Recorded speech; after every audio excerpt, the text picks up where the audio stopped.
Hi hello ನಮಸ್ಕಾರ, ನಾನು ಭಾಗ್ಯ Divana. ನಾವಿರುವಂಥದ್ದು travel tax ಕಾರ್ಯಕ್ರಮದಲ್ಲಿ.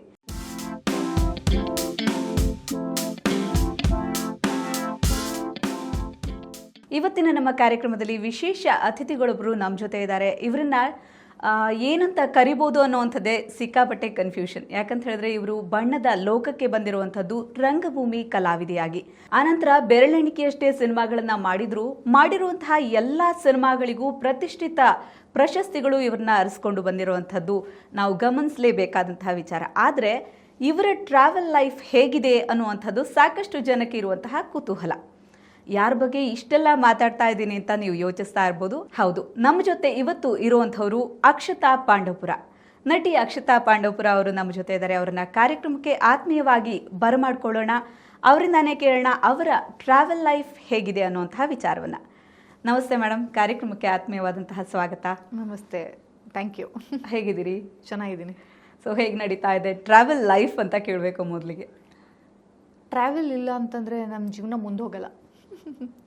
ಟ್ರಾವೆಲ್ ಅನ್ನೋದು ಜೀವನದ ಬಂಡಿ. ಆ ಬಂಡಿ ಯಾವಾಗಲೂ ಇರಬೇಕು. ಅವಾಗವಾಗ ಪಂಚರ್ ಆಗ್ತಾ ಇರುತ್ತೆ, ಅಲ್ಲೇ ಸರಿ ಮಾಡಿಕೊಂಡು ಹೋಗ್ತಾ ಇರಬೇಕು. ನಿಮ್ಮ ಲೈಫ್ನಲ್ಲಿ ಟ್ರಾವೆಲ್ ಅನ್ನೋವಂಥದ್ದು ಎಷ್ಟು ಇಂಪಾರ್ಟೆಂಟ್ ಆಗಿದೆ? ಅಂದರೆ ಎಷ್ಟು ಫ್ರೀಕ್ವೆಂಟ್ ಆಗಿ ನೀವು ಟ್ರಾವೆಲ್ ಮಾಡ್ತಾ ಇರ್ತೀರಿ? ನನಗೆ ಪ್ರವಾಸ ಅಂತ ಅಂದ್ರೇ ನಾಟಕ ಅಂತ ಅಂದರೆ ನೀನು ಒಂದು ಜಾಗದಲ್ಲಿ ಮಾಡ್ತೀಯ, ಆ ಜಾಗದಲ್ಲಿ ನಿನ್ನ ನೋಡೋಕ್ಕೆ ಜನ ಬರ್ತಾರೆ ಅನ್ನೋದಲ್ಲ. ನಾಟಕ ಅಂತಂದರೆ ನಾನೇ ಒಂದು ಸೂಟ್ ಕೇಸ್ ಎತ್ಕೊಂಡು ನನ್ನ 4-ವೀಲರ್ಗೆ ಹಾಕ್ಕೊಂಡು ಬೆಂಗಳೂರಿಂದ ಆಚೆ ಹೋಗೋದು. ಅದು ಹಳ್ಳಿ. ನಾನು ನೋಡೋದೇ ಇರುವಂತಹ ಜನಗಳು ನಾಟಕ ನೋಡದೇ ಇರುವಂತಹ ಹಳ್ಳಿಗಳಿಗೆ. ಅಲ್ಲಿ ನನಗೆ ಮೊದಲನೇ ಟಾರ್ಗೆಟ್ ಇರೋದೇ, ನನ್ನ ಪ್ರವಾಸ ಆಗಬೇಕಾಗಿರೋದು ದೇಶದ ಪ್ರತಿಯೊಂದು ಹಳ್ಳಿನೂ ನೋಡಬೇಕು ಅಂತ. ಸೊ ಹಳ್ಳಿಗಳಿಗೆ ಹೋಗ್ತೀನಿ, ನಾಟಕ ಮಾಡ್ತೀನಿ, ಅಲ್ಲೇ ಹಳ್ಳಿಗಳನ್ನ ತಿಳ್ಕೊಳ್ತೀನಿ, ಜನರನ್ನ ತಿಳ್ಕೊಳ್ತೀನಿ, ಅಲ್ಲಿಯ ಊಟ ಉಪಚಾರ ಎಲ್ಲವೂ ಗೊತ್ತಾಗುತ್ತೆ. ಅದ್ರ ಜೊತೆಗೆ ನಾನು ಸ್ವಲ್ಪ ಸ್ವಾರ್ಥಿ. ನನ್ನ ಬರವಣಿಗೆಗೆ ಒಂದಷ್ಟು ವಿಚಾರಗಳು ಸಿಗುತ್ತೆ. ನಟಿಗೆ ಬೇಕಾದಂತಹ ಒಂದಷ್ಟು ಮೆಥಡ್ ನಾನು ಅಲ್ಲಿಂದ ಪಡಿತೀನಿ. ಇದು ನಾನು ಕೂಡ ಬೆಳೀತಾ ಕಲಿತಾ ಹೋಗಲಿಕ್ಕೆ ಪ್ರವಾಸ ತುಂಬ ಒಳ್ಳೆ ಏನು ಹೇಳ್ತಾರೆ ಮದ್ದು. ಸೊ ಇವಾಗ ನಿಮ್ಗೆ ತುಂಬ ಆಪ್ಷನ್ಸ್ ಕೊಡ್ತಾರೆ ಅಂತ ಇಟ್ಕೊಳ್ಳಿ. ನಟಿಯಾಗಿರೋಕ್ಕೆ ಇಷ್ಟಪಡ್ತೀರಾ? ಸಮಾಜಕ್ಕೆ ಏನಾದರೂ ನಿಮ್ಮ ಕಡೆಯಿಂದ ಕೊಡುಗೆ ಕೊಡಬೇಕು, ಸೇವೆ ಮಾಡಬೇಕು ಅಂತ ಇಷ್ಟಪಡ್ತೀರಾ? ಅಥವಾ ಕುಕ್ಕಿಂಗ್ ಶೋನಲ್ಲಿ ಭಾಗವಹಿಸಬೇಕು, ಅಥವಾ ಕುಕ್ಕಿಂಗ್ ಶೋಗಳನ್ನು ಮಾಡಬೇಕು, ಕಾರ್ಯಕ್ರಮಗಳ ನಿರೂಪಣೆಯನ್ನು ಮಾಡಬೇಕು, ಈ ಥರದ್ದು ಇಷ್ಟಪಡ್ತೀರಾ? ಅಥವಾ ಪ್ರವಾಸಿ ಜೀವನವನ್ನು ಇಷ್ಟಪಡ್ತೀರಾ? ಹಿಂಗೆ ಸುಮಾರು ಆಪ್ಷನ್ ಕೊಟ್ಟರೆ ಯಾವುದನ್ನು ನೀವು ಆಯ್ಕೆ ಮಾಡ್ಕೋತೀರಿ ಅಂತ? ನಟನೆ ಅದೊಂಥರ ಕಿಕ್ಕು. ಏನೂ ಬೇಡ, ನನಗೆ ಎಲ್ಲ ಬಿಟ್ಬಿಡ್ತೀನಿ. ಐ ಲವ್, ನನಗೆ ಆ್ಯಕ್ಟಿಂಗ್ ಮಾಡೋದು ಅಂದರೆ ತುಂಬ ಇಷ್ಟ. ಅದು ಯಾವ ಮಾಧ್ಯಮ ಆದರೂ ಸರಿ ನಾನು ಆ್ಯಕ್ಟ್ ಮಾಡ್ತೀನಿ. ಆದರೆ ನೀವು ಗ್ರೀನ್ ಮ್ಯಾಟ್ ಕೊಟ್ಬಿಟ್ಟು 24 ಅವರ್ಸ್ ಇಲ್ಲೇ ಆ್ಯಕ್ಟ್ ಮಾಡು ಅಂದರೆ ಮಾಡಲ್ಲ. ನನಗೆ ಬೇರೆ ಊರಲ್ಲಿ ಆ್ಯಕ್ಟ್ ಮಾಡಬೇಕು, ಬೇರೆ ಮನೆಗಳಲ್ಲಿ ಮಾಡಬೇಕು, ಬೇರೆ ಭಾಷೆನಲ್ಲಿ ಮಾಡಬೇಕು. ಅಂದರೆ ನಮ್ಮ ಕರ್ನಾಟಕದಲ್ಲೇ ಬೇರೆ ಬೇರೆ ಸ್ಲ್ಯಾಂಗ್ಸ್ ಇದೆ, ಆ ಭಾಷೆನಲ್ಲಿ ಮಾಡಬೇಕು. ಆ ಪಾತ್ರಗಳು ಬೇರೆ ಊರಿನ ಜನಗಳ ಪಾತ್ರಗಳ ಮಾಡಬೇಕು ಅಂತ ಇರೋದ್ರಿಂದ ಸುತ್ತಾಡ್ಕೊಂಡು ಆ್ಯಕ್ಟ್ ಮಾಡೋದು, ಇನ್ನೂ ಕಲಿತಾ ಮಾಡೋದು ಅಂದರೆ ನನಗೆ ಇಷ್ಟ. ಒಂಥರದಲ್ಲಿ ಇವಾಗ ಸಿನಿಮಾದ ಮೂಲಕ, ನಟನೆಯ ಮೂಲಕ ಪ್ರವಾಸವನ್ನು ಮಾಡುವಂಥ ರೀಜನಲ್. ಎಸ್, ಅದರಲ್ಲೂ ಸಮಾಜ ಸೇವೆನೂ ಆಗುತ್ತೆ. ಅದರಲ್ಲಿ ಓವರಾಲ್ ಎಲ್ಲ ವೆರೈಟೀಸೂ ನಟನೆ ಮೂಲಕನೇ ಸಿಗುವಂಥ. ಹೌದು, ಇಲ್ಲ ಅದೇ ಇರೋದು ನನಗೆ. ಏನಂದರೆ ಕಮರ್ಷಿಯಲ್ ಆಗೇ ಮಾಡಬೇಕು ಅಂತ ಇದ್ದಿದ್ರೆ ನಾನು 10 ವರ್ಷ ಸೈಕಲ್ ಹೊಡಿಬೇಕಾಗಿರೋ ಅವಶ್ಯಕತೆ ಇರಲಿಲ್ಲ. ಯಾಕೆಂದರೆ ಇಲ್ಲಿ ನಮ್ಮ ಕ್ಷೇತ್ರದಲ್ಲಿ ಪ್ರತಿಯೊಂದು ದಿನ ಅನ್ನೋದು ಗ್ಲ್ಯಾಮರ್ ಇಂಪಾರ್ಟೆಂಟ್. ನಾವು 10 ವರ್ಷದಲ್ಲಿ ಹಿಂದೆ ಇದ್ದಂಗೆ 10 ವರ್ಷ ಇರಲ್ಲ. ಕೆಲವೊಂದು ಸಲ ನಾವು ನಮ್ಮ ಸೇವೆ ಈ ಕಲೆಯಿಂದನೇ ಆಗಬೇಕು, ಇದರಿಂದ ನನ್ನ ಒಂದು ಹೊತ್ತಿನ ಊಟ ಆದರೆ ಸಾಕು ಅನ್ನೋದು ಇರುತ್ತೆ. ಬಿಟ್ಟರೆ ನಾನು ಇದರಿಂದ 100 ದಿನ ಊಟ ಮಾಡೋದನ್ನು ಸೇವ್ ಮಾಡ್ಕೊಳ್ತೀನಿ ಅನ್ನೋದಿಲ್ಲ ನನಗೆ. ಒಂದು ಹೊತ್ತಿನ ಊಟಕ್ಕಾಗಷ್ಟೇ ನಾನು ಮಾಡ್ತಾ, ಅದನ್ನು ಇನ್ನೆಲ್ಲ ಸೇವೆಯಾಗಿ ಟರ್ನ್ ಮಾಡ್ತಾ. ಯಾಕೆಂದರೆ ನಾವು ಸಿನಿಮಾದಲ್ಲಿ ತಗೊಳ್ಳೋ ಪೇಮೆಂಟ್ಗಿಂತ ನಾಟಕದಲ್ಲಿ ಹೇಳೋ ಹಾಗೇ ಇಲ್ಲ, ನಾವು ನಿರೀಕ್ಷೆ ಮಾಡೋದು ಇಲ್ಲ. ಆಮೇಲೆ ಫಸ್ಟ್ ಆಫ್ ಆಲ್ ಹೇಳ್ತೀನಿ, ನಾನು ಯಾವುದೇ ಒಂದು ಸಂಘ ಸಂಸ್ಥೆಗಳು ಸರ್ಕಾರದ ಅನುದಾನಗಳ ತಗೊಂಡು ನಾಟಕಗಳನ್ನ ಮಾಡಿಲ್ಲ, ಪ್ರವಾಸನೂ ಮಾಡಿಲ್ಲ. ಕಂಪ್ಲೀಟ್ಲಿ ನಾ ಡಿಸೈನ್ ಮಾಡಿದ್ದ ನಾಟಕನ ಅಲ್ಲಿ ಪ್ಲೇ ಮಾಡಲಿಕ್ಕೆ ಒಬ್ಬರ ಒಂದು ಲಿಂಕ್ ಸಿಕ್ಕಿದಾಗ ಅದು ಪ್ರತಿಯೊಂದು ಊರು ಲಿಂಕ್ ಆಗುತ್ತೆ. ನಾನು ಆಲ್ರೆಡಿ ಹೋಗಿದ್ದೀನಿ ಆ ಊರಿಗೆ, ಇಲ್ಲೇನೋ ಮಾಡಿಬಿಟ್ಟಿದ್ದೀನಿ, ಇನ್ನೊಂದು ಯಾವುದೋ ಊರಲ್ಲಿ ಸ್ವಲ್ಪ ಕಮ್ಮಿ ದುಡ್ಡು ಸಿಗ್ತಿದೆ ಅಂದರೂ ನಾನು ಕಮ್ಮಿ ದುಡ್ಡು ಸಿಕ್ಕಿ ನೋಡದೇ ಇರೋ ಊರಿಗೆ ಹೋಗ್ತೀನಿ. ನಾಟಕದ ಮುಖಾಂತರ ಜನಗಳನ್ನ ಮಾತಾಡ್ಸಿರಲ್ವಲ್ಲ, ಆ ಊರಿಗೆ ಹೋಗ್ತೀನಿ ವಿನಃ ಇಲ್ಲೆಲ್ಲ ಸಖತ್ತಾಗೆ ದುಡ್ಡು ಸಿಗ್ತಿದೆ ಬಿಡು ಆ ಊರನ್ನ ಡಿಲೀಟ್ ಮಾಡೋಣ ಅನ್ನೋದು ತಲೆಗೆ ಬರಲ್ಲ. ಸೊ ಇವಾಗ ನಿಮಗೆ ಬಣ್ಣದ ಲೋಕಕ್ಕೆ ಬರೋದಕ್ಕೆ ಮುಖ್ಯವಾಗಿ ಕಾರಣವಾದದ್ದು ರಂಗಭೂಮಿ ಆಗಿರೋದ್ರಿಂದ, ಟ್ರಾವೆಲ್ ಲೈಫ್ ಜೊತೆಗೂ ರಂಗಭೂಮಿಯ ನಂಟು ಇರೋದ್ರಿಂದಾಗಿ ಇದನ್ನು ಕೇಳಲೇಬೇಕು ಎಲ್ಲರಿಗೂ ಇರುವಂತಹ ಪ್ರಶ್ನೆಯನ್ನೇ ನಿಮ್ಮ ಮುಂದೆ ಇಡ್ತಾ ಇರುವಂಥದ್ದು. ನಿಮ್ಮ ಬಣ್ಣದ ಬದುಕು ಶುರುವಾಗಿದ್ದು ಹೇಗೆ? ಅಂದರೆ ರಂಗಭೂಮಿಯ ಕಡೆಗೆ ನೀವು ಮುಖ ಮಾಡೋದಕ್ಕೆ ಕಾರಣವಾಗಿದ್ದಂತಹ ಸನ್ನಿವೇಶ ಏನು ಅಂತ? ಸ್ಟೇಜ್, ನನಗೆ ಸ್ಟೇಜ್ ಅಂದರೆ ತುಂಬ ಇಷ್ಟ. ಆಗ ಊರಿನ ಜಾತ್ರೆಗಳಲ್ಲಿ ವೇದಿಕೆ ಹಾಕಿದ್ರೆ ಮೈಕ್ ಹಲೋ ಮೈಕ್ ಚೆಕ್ ಅಂತ ಯಾರಾದರೂ ಹೇಳ್ಬಿಟ್ಟು ಹೋದರೆ ಮೈಕ್ ಹಾಕಬೇಕಾದ್ರೆ, ಅವಾಗೆಲ್ಲ ನಾಟಕ ಮಾಡ್ತಿದ್ದು ಪೌರಾಣಿಕ ನಾಟಕಗಳು 3-4 ಮೈಕ್ ಇಟ್ಟು ಮೈಕಲ್ಲಿ ಮುಂದೆ ಬಂದು ಮಾತಾಡೋದಲ್ವ. ನಾವೆಲ್ಲ ಚಿಕ್ಕ ಮಕ್ಳುಗಳು, ನಾವೆಲ್ಲ ಚಾಲೆಂಜ್ ಮಾಡ್ಕೊಂಡು ನಾವು ಸ್ಟೇಜ್ ಮೇಲೆ ಹತ್ಬಿಟ್ಟು ಹಲೋ ಮೈಕ್ 1 2 3 ಅಂತ ಹೇಳಿ ಅದೇ ಒಂದು ಥ್ರಿಲ್ ಇರ್ತಿತ್ತು. ಬರೀ ಸ್ಟೇಜ್ ಹತ್ತಿ ಹಲೋ ಚೆಕ್ ಮೈಕ್ 1 2 3 ಅಂತ ಹೇಳೋದೇ ಒಂದು ಮಜಾ ಕೊಡುತ್ತೆ. ಅಂದರೆ ಅಷ್ಟು ಬಿದ್ದು ನಗ್ತೀವಿ, ಅಷ್ಟು ಖುಷಿ ಪಡ್ತೀವಿ, ಅದನ್ನು ನೆನ್ಪು ಮಾಡ್ಕೊತಾ ಇರ್ತೀವಿ. ನೀನೇ ಅಲ್ವಾ ಅವತ್ತು ಹತ್ತಿದ್ದು ಅಂತ ನಮ್ಮೂರವರೆಲ್ಲ ಕೇಳೋರು, ಹಿಂಗೆ ನೆನ್ಪು ಮಾಡ್ಕೊತಾರೆ. ಅಂದರೆ ಸ್ಟೇಜ್ ಮೇಲೆ ಹತ್ತಿ ಯಾವುದಾದ್ರೂ ಪಾತ್ರ ಮಾಡಿದಾಗ, ಸೊ ಅವಾಗಿಂದ ನಾನು ನಮ್ಮ ಊರಿನಲ್ಲಿ ನಾಟಕಗಳಾದಾಗ ನಾನು ಬಾಲಸಖಿ ಈ ಪುಟ್ಟ ಪಾತ್ರಗಳನ್ನ ಮಾಡ್ತಾಯಿದ್ದೆ. ನಂಗೆ ಸ್ಟೇಜ್ ಅಂದರೆ ಇಷ್ಟ. ಅದು ಹೋಸ್ಟ್ ಮಾಡೋದಾದ್ರೂ ಸರಿ, ಏನಾದರೂ ಸರಿ, ಆದರೆ ಆ್ಯಕ್ಟ್ ಮಾಡೋದು ಇನ್ನೂ ಬೇರೆ ಥರ ಇಷ್ಟ ಆಗ್ತಿತ್ತು. ಆವಾಗ ಅಲ್ಲಿಂದ ಶುರುವಾಗಿದ್ದು ಸ್ಟೇಜ್ ಅನ್ನೋದು. ನಂತರ ನನ್ನ ಅಪ್ಪ ಬಣ್ಣ ಹಚ್ತಾಯಿದ್ರು. ಅಂದರೆ ವರ್ಷಕ್ಕೊಂದ್ಸಲಿ ಯಾವುದಾದ್ರೂ ಊರ ಜಾತ್ರೆಗೆ ಮಾಡೋ ನಾಟಕ ಆದರೆ 3-4 ತಿಂಗಳು ರೆಡಿ ಆಗ್ತಾಯಿದ್ರು ಅವರು. ಆವಾಗ ನಾವೆಲ್ಲ ಊಟ ತೊಗೊಂಡೋಗಿ ಕೊಡ್ತಿದ್ವಿ. ಒಬ್ಬೊಬ್ರು ಮನೆಯಿಂದ ಒಬ್ಬೊಬ್ರಿಗೆ ನಾಟಕದ ಮಾಸ್ಟ್ರಿಗೆ ಊಟ ಕೊಡಬೇಕಿತ್ತು. ಅವರಿಗೆಲ್ಲ ಊಟ ಕೊಡಬೇಕಾದ್ರೆ ಅಲ್ಲಿ ಹೋಗ್ಬಿಟ್ಟು ಕುತ್ಕೊಂಡು ನಾಟಕ ನೋಡೋದು, ರಿಹರ್ಸಲ್ ನೋಡೋದೇ ಮಜಾ ಇರ್ತಿತ್ತು. ಆಮೇಲೆ ಈ ಹವ್ಯಾಸಿ ರಂಗಭೂಮಿ ಎಲ್ಲ ಬಂತಲ್ಲ, ಅಲ್ಲಿಯ ಕುವೆಂಪು ಕಲಾ ಸಂಘ ಒಂದಷ್ಟು ರಂಗ ತಂಡಗಳು ನಾಟಕ ಮಾಡಿದಾಗ ಸ್ವಲ್ಪ ಪ್ರಮೋಷನ್, ಬಾಲಸಖಿಯಾಗಿ ಹಿಂಗೆ ಹೋಗೋ ಬದಲು ಇವಾಗ ಒಂಥರ ಆ್ಯಕ್ಟು, ಬಾಯಿ ಬಿಟ್ಕೊಳ್ಳೋದು, ಅಳೋದು, ಎಣ ಹೊತ್ಕೊಂಡು ಹೋಗ್ತಿದ್ರೆ ಕಡಲೆಪುರಿ ಹರ್ಚೋದು, ಅದನ್ನು ಹಾಯ್ಕೊಂಡು ತಿನ್ನೋದು, ಈ ಥರ. ಅದನ್ನು ನಾವು ಅವರು ಬೇರೆ ಊರುಗಳಿಗೆ ಹೋಗಿ ಶೋ ಮಾಡೋಕ್ಕೆ ಹೋದಾಗ, ಬೇರೆ ಊರಿಗೆ ಹೋಗ್ತಿದ್ದೀವಿ, ಅದೇನು 10-15 ಕಿಲೋಮೀಟ್ರ್ ಇರುತ್ತೆ ಅಷ್ಟೇ. 10-15 ಕಿಲೋಮೀಟ್ರ್ ತುಂಬ ದೊಡ್ಡ ಬೇರೆ ಊರು ಅಂತ. ಆ ಊರಿಗೆ ಹೋಗೋಕ್ಕೆ ಬಟ್ಟೆ, ಆಮೇಲೆ ಅದಕ್ಕೆ ಸ್ನ್ಯಾಕ್ಸು, ಆಮೇಲೆ ಏನು ಹೇಳ್ತಾರೆ ವಾಟ್ರ್ ಬಾಟಲ್ ಎಲ್ಲ ಇಟ್ಕೊಂಡು ಅವ್ರ ಜೊತೆ ಹೋಗಿ ಅವ್ರ ಜೊತೆ ಬಸ್ಸಲ್ಲಿ ಫನ್ ಮಾಡಿಕೊಂಡು ತಂಡದ ಜೊತೆ ಊರಲ್ಲಿ ಇಳಿದು ನಾಟಕ ಮಾಡಿದ್ಮೇಲೆ ಊರು ಒಂದು ರೌಂಡು ಸುತ್ತಾಡಿ ಊರು ಜನ ಜೊತೆ ಕೂತ್ಕೊಂಡು ಎಲ್ಲ ಊಟ ಮಾಡೋದಿದೆಯಲ್ಲ, ಎಲೆ ಹಾಕಿ ಊಟ ಬಡಿಸ್ತಾಯಿದ್ರು. ಇಲ್ಲಿ ಮಜಾ ಇದೆ, ನಿಜವಾಗ್ಲೂ ಇಲ್ಲಿ ಜೀವನ ಇದೆ, ಇಷ್ಟು ಖುಷಿ ಕೊಡೋ ಜೀವನ. ನಾಟಕದ ಕಲಾವಿದರು ಆಗಿ ಎಷ್ಟು ಚೆನ್ನಾಗಿ ಖುಷಿಯಾಗಿದ್ದಾರಲ್ಲ, ಇಲ್ಲೇನೋ ಇದೆ ಅಂತ ಅನ್ಸೋಕ್ಕೆ ಶುರುವಾಯಿತು. ಇಲ್ಲೇನೋ ಇದೆ ಅಂತ ಅದ್ರ ಜೊತೆಗೆ ಚಪ್ಪಾಳೆನೂ ಇದೆ, ಒಂದು ಸಣ್ಣ ಹಣನೂ ಕೂಡ ಇದೆ. ಅವಾಗೆಲ್ಲ ಹಣ ಕೊಡ್ತಿರ್ಲಿಲ್ಲ, ಸ್ಟಿಲ್ ಒಂದು ಗುರುತಿದೆ, ಮನಸ್ಸಿಗೆ ಸಮಾಧಾನ ಇದೆ. ಅಲ್ಲಿಂದ ನಾನು ನಾಟಕದ ಗೀಳು ಜಾಸ್ತಿಯಾಗಿ ನನ್ನ ನಾಟಕದಲ್ಲೇ ಏನಾದರೂ ಕಲಿಬೇಕು, ಅಭಿನಯ ಅಂತಂದರೆ ನೀವು ಅಭಿನೇತ್ರಿ ಆದರೆ ಅದು ನಾಟಕ, ಸಿನಿಮಾ, ಸೀರಿಯಲ್, ವಾಟೆವರ್ ನಾವು ಆರಿಸ್ಕೊಳ್ಳೋ ಮಾಧ್ಯಮ ಆಗಿರುತ್ತೆ. ಅಭಿನಯದಲ್ಲೇ ಏನಾದರೂ ಇನ್ನೂ ಕಲಿಬೇಕು ಅಂತ ಹೇಳಿ ನಾನು ಸೀರಿಯಸ್ಸಾಗಿ ತಗೊಂಡು ನನ್ನ ಅಭಿನಯದ ಒಂದು ಮೆಥಡ್ ಅವಾಗವಾಗ ಚೇಂಜ್ ಆಗ್ತಾಯಿತ್ತು.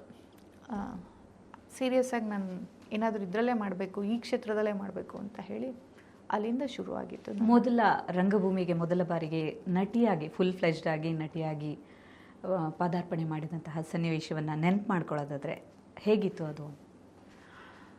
ಅದು ಹೆಂಗೆ ಹೇಳಿ, ನಾನು ಈಗ ಫಸ್ಟ್ ನಾನು ನೀನಾಸಂ ಮಾಡೋಕ್ಕೂ ಹಿಂದೆ ಫಸ್ಟ್ ಸ್ಟೇಜ್ ಹತ್ತಿದ್ದು ಹೇಳಬೇಕಾ, ರಂಗಾಯಣಕ್ಕೂ ಹೋಗೋಕ್ಕೂ ಹಿಂದೆ ಸ್ಟೇಜ್ ಹತ್ತಿದ್ದು ಹೇಳಬೇಕಾ, ನೀನಾಸಂ ನಂತರ NST ಎಲ್ಲ ಮುಗಿಸ್ಕೊಂಡು ಕಲಿತು ವಾಪಸ್ ಕರ್ನಾಟಕಕ್ಕೆ ಬಂದು ಫುಲ್ ಪ್ರೊಫೆಷನಲ್ ಆಗಿ ಶುರು ಮಾಡಿದ್ದು ಹೇಳಬೇಕಾ, ನಂಗೆ ಗೊತ್ತಾಗಲ್ಲ ಅದು. ಎಲ್ಲರೂ ನಾನು ರಂಗಭೂಮಿಗೆ ಬಂದು 30 ವರ್ಷ ಆಯಿತು, 25 ವರ್ಷ ಆಯಿತು ಅಂತ ಹೇಳ್ತಾರಲ್ಲ, ನಾನು ಯಾವ ವರ್ಷದಿಂದ ಶುರು ಮಾಡಬೇಕು, ನಾನು ಒಬ್ಬಳು ನಾಟಕಕರ್ಮಿಯಾಗಿ ಅನ್ನೋದು ನನಗೆ ಗೊತ್ತೇ ಇಲ್ಲ. ಇನ್ನು ಹೆಂಗೆ ಹೇಳಬೇಕು ಅಂತ. ಒಟ್ಟಿನಲ್ಲಿ ನಾನು ಚಿಕ್ಕ ಮಗು, ನಮ್ಮ ಅಪ್ಪ ಅವರೆಲ್ಲ ನಾಟಕ ಮಾಡ್ಬೇಕಾದ್ರೆ ನಮ್ಮ ದೊಡ್ಡಪ್ಪ ಎಲ್ಲ ಒಟ್ಟಿಗೆ ಮಾಡ್ತಿದ್ರು.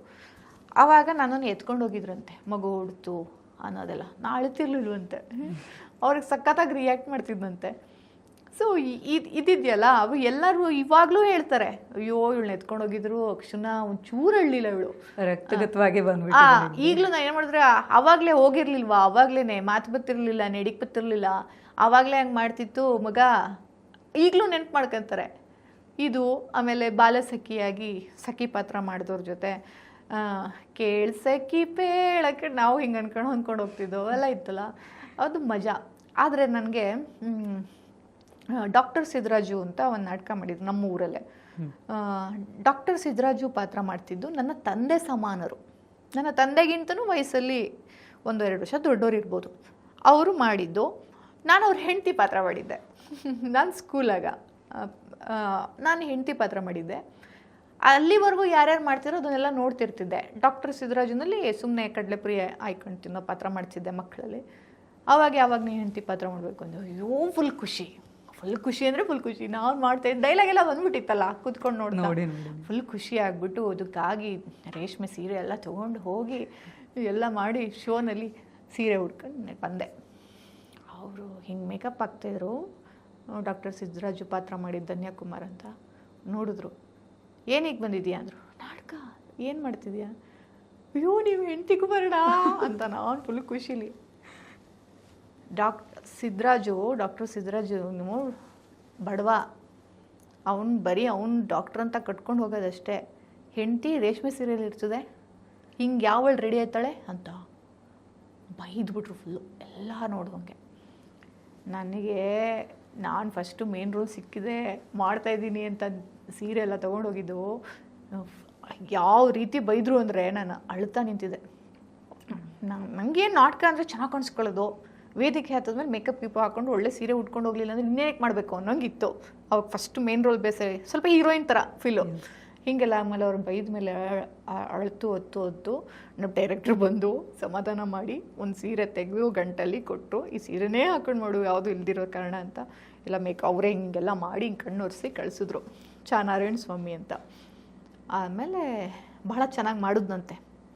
ಅವಾಗ ಇವತ್ತಿಗೂ ಅವ್ರು ಹೇಳ್ತಾರೆ, ಅವತ್ತು ಹತ್ತಿದ್ದಕ್ಕೆ ನೀನು ಚೆನ್ನಾಗಿ ಮಾಡ್ತೆ ಅಂತ.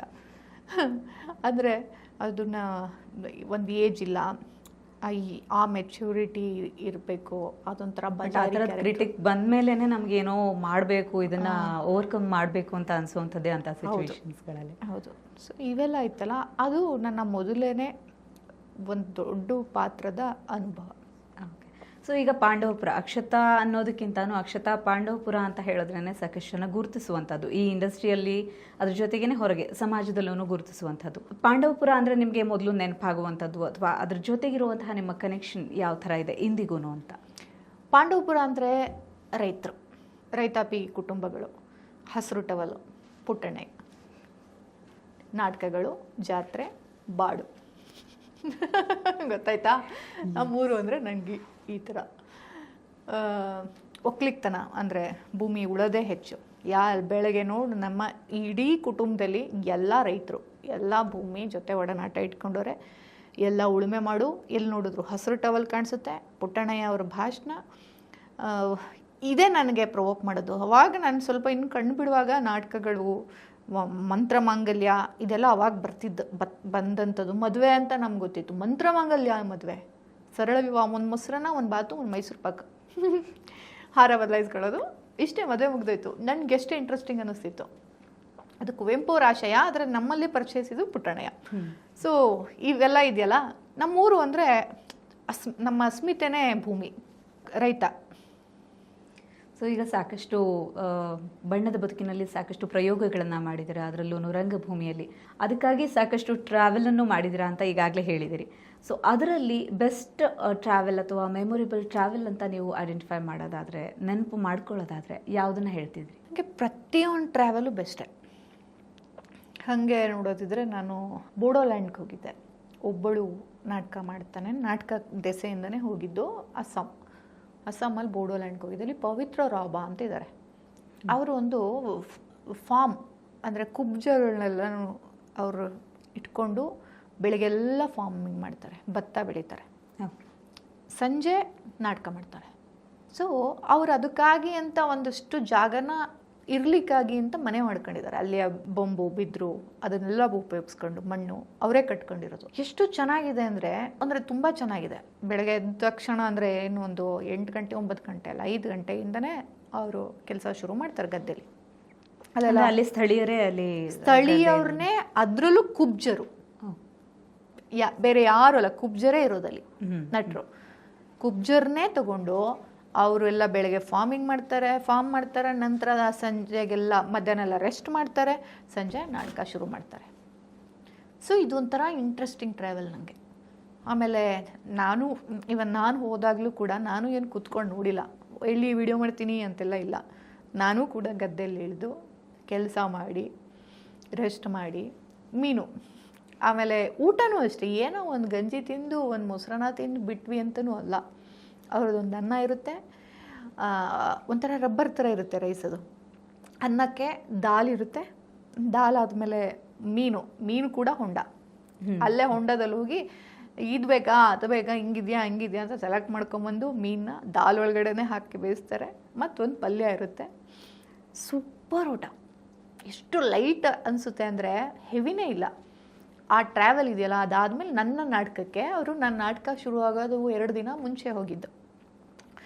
ನನ್ನ ನಾಟಕಕ್ಕೆ ಇದಾದ ಮೇಲೆ ಅಲ್ಲಿಯ ಸುತ್ತಮುತ್ತ ಊರಿಗೆ ಪ್ರಮೋಷನ್ ಕರ್ಕೊಂಡು ಹೋಗ್ತಿದ್ರು ಅವ್ರ ಜೊತೆ. ನಾನು ಅವ್ರ ಭಾಷೆನಲ್ಲಿ ಹೇಳ್ತಿದ್ರು, ನಾಟಕ ಇದೆ ಬನ್ನಿ ಇವ್ರ ನಾಟಕ ಇದೆ ಅವತ್ತು, ನಾಡಿದ್ದು ನಾಟಕ ಇದೆ ಬನ್ನಿ ಅಂತ. ಅದಂತೂ ಮಜಾ. ಅಲ್ಲಿ ಹೋದಾಗೆಲ್ಲ ಅಲ್ಲಿಯ ಹೆಂಗಸರ ಸೀರೆ, ಆ ಮನೆಗಳಿರುವಂತಹ ನೇಯುವಂಥ ಮಿಷಿನ್ ಅಂದರೆ ಹ್ಯಾಂಡ್ಲೂಮ್ ಅವರೇ ಮಾಡ್ತಾರೆ, ನೇಕಾರರಿದ್ದಾರೆ, ಬೊಂಬೊಲಿ ಬುಟ್ಟಿ ಮಾಡ್ತಿರ್ತಾರೆ, ಆರ್ಟ್ ಮಾಡ್ತಿರ್ತಾರೆ, ಆ ಕೆಂಪು ಬಿಂದಿ,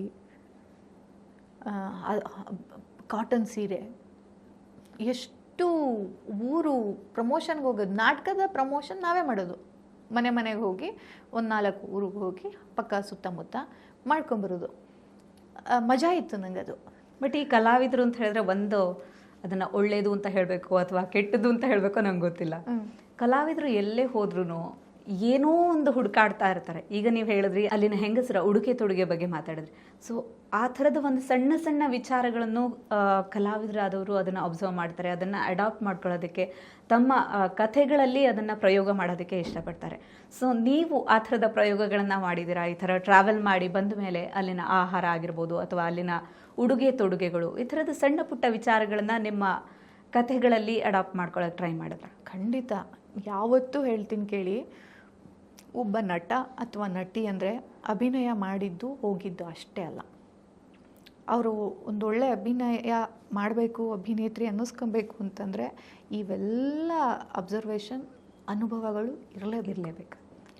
ಇಲ್ಲ ಅಂತಂದರೆ ರವಿ ಕಂಡದನ್ನು ಕವಿ ಕಂಡ ಅಂತ ಹೇಳ್ತಾರಲ್ಲ, ಇವಾಗ ಕವಿನೂ ಕಾಣ್ದಿರೋದನ್ನು ಒಬ್ಬ ನಟ ಕಾಣ್ತಾ ಇದ್ದಾನೆ. ಕಾಣೋದಷ್ಟೇ ಅಲ್ಲ, ಅವನು ತಾನು ಅಡಾಪ್ಟ್ ಮಾಡ್ಕೊಂಡು ಎಕ್ಸ್ಪ್ರೆಸ್ ಮಾಡ್ತಿದ್ದಾನಲ್ಲ, ಕವಿ ಬರೆದು ಬಿಡ್ತಾರೆ. ಇವನು ತಾನು ಅಡಾಪ್ಟ್ ಮಾಡ್ಕೊತಿದ್ದಾನೆ, ತಾನು ಅಡಾಪ್ಟ್ ಮಾಡಿಕೊಂಡು ಎಕ್ಸ್ಪ್ರೆಸ್ ಮಾಡಿ ಅದನ್ನು ಸತ್ಯ ಅಂತ ಪ್ರೂವ್ ಮಾಡೋದಿದೆಯಲ್ಲ, ಎಂಥ ದೊಡ್ಡ ಟಾಸ್ಕ್ ಅಲ್ಲ. ನಾನು ಇವಾಗ ತಕ್ಷಣಕ್ಕೆ ನಿಮ್ಮನ್ನು ಇವಾಗ ಮಾತಾಡಿದಷ್ಟರಲ್ಲೇ ನಿಮ್ಮನ್ನು ಅಬ್ಸರ್ವ್ ಮಾಡಿ ಇವಾಗ ನಾನು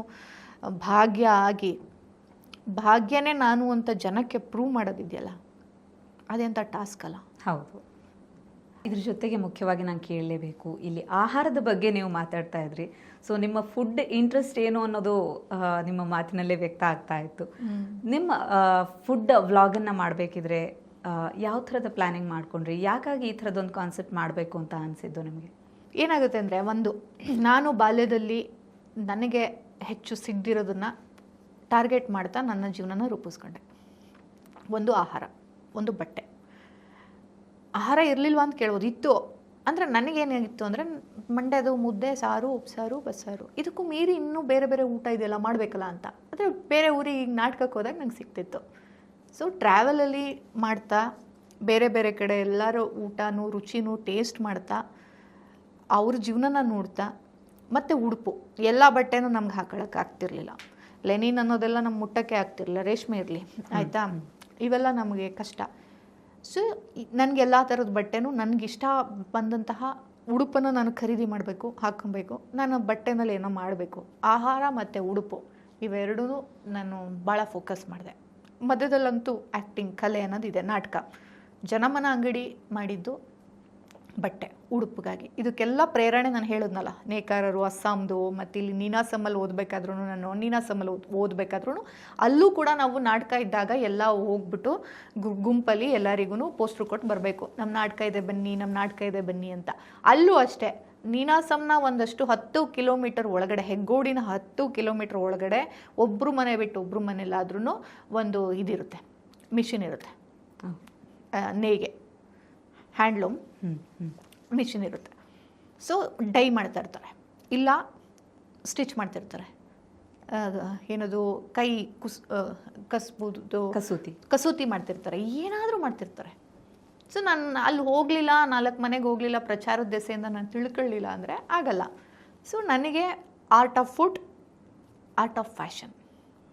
ಫ್ಯಾಷನ್ ಅಂದರೆ ಕಾಟನ್, ಖಾದಿ, ಲೆನಿನ್ ಮತ್ತೊಂದು ಸ್ಟಿಚ್ಗಳು, ಇವೆಲ್ಲ ತುಂಬ ಹಿತ ಕೊಡೋದು, ದೇಹಕ್ಕೆ ಆರೋಗ್ಯಕರವಾದದ್ದು.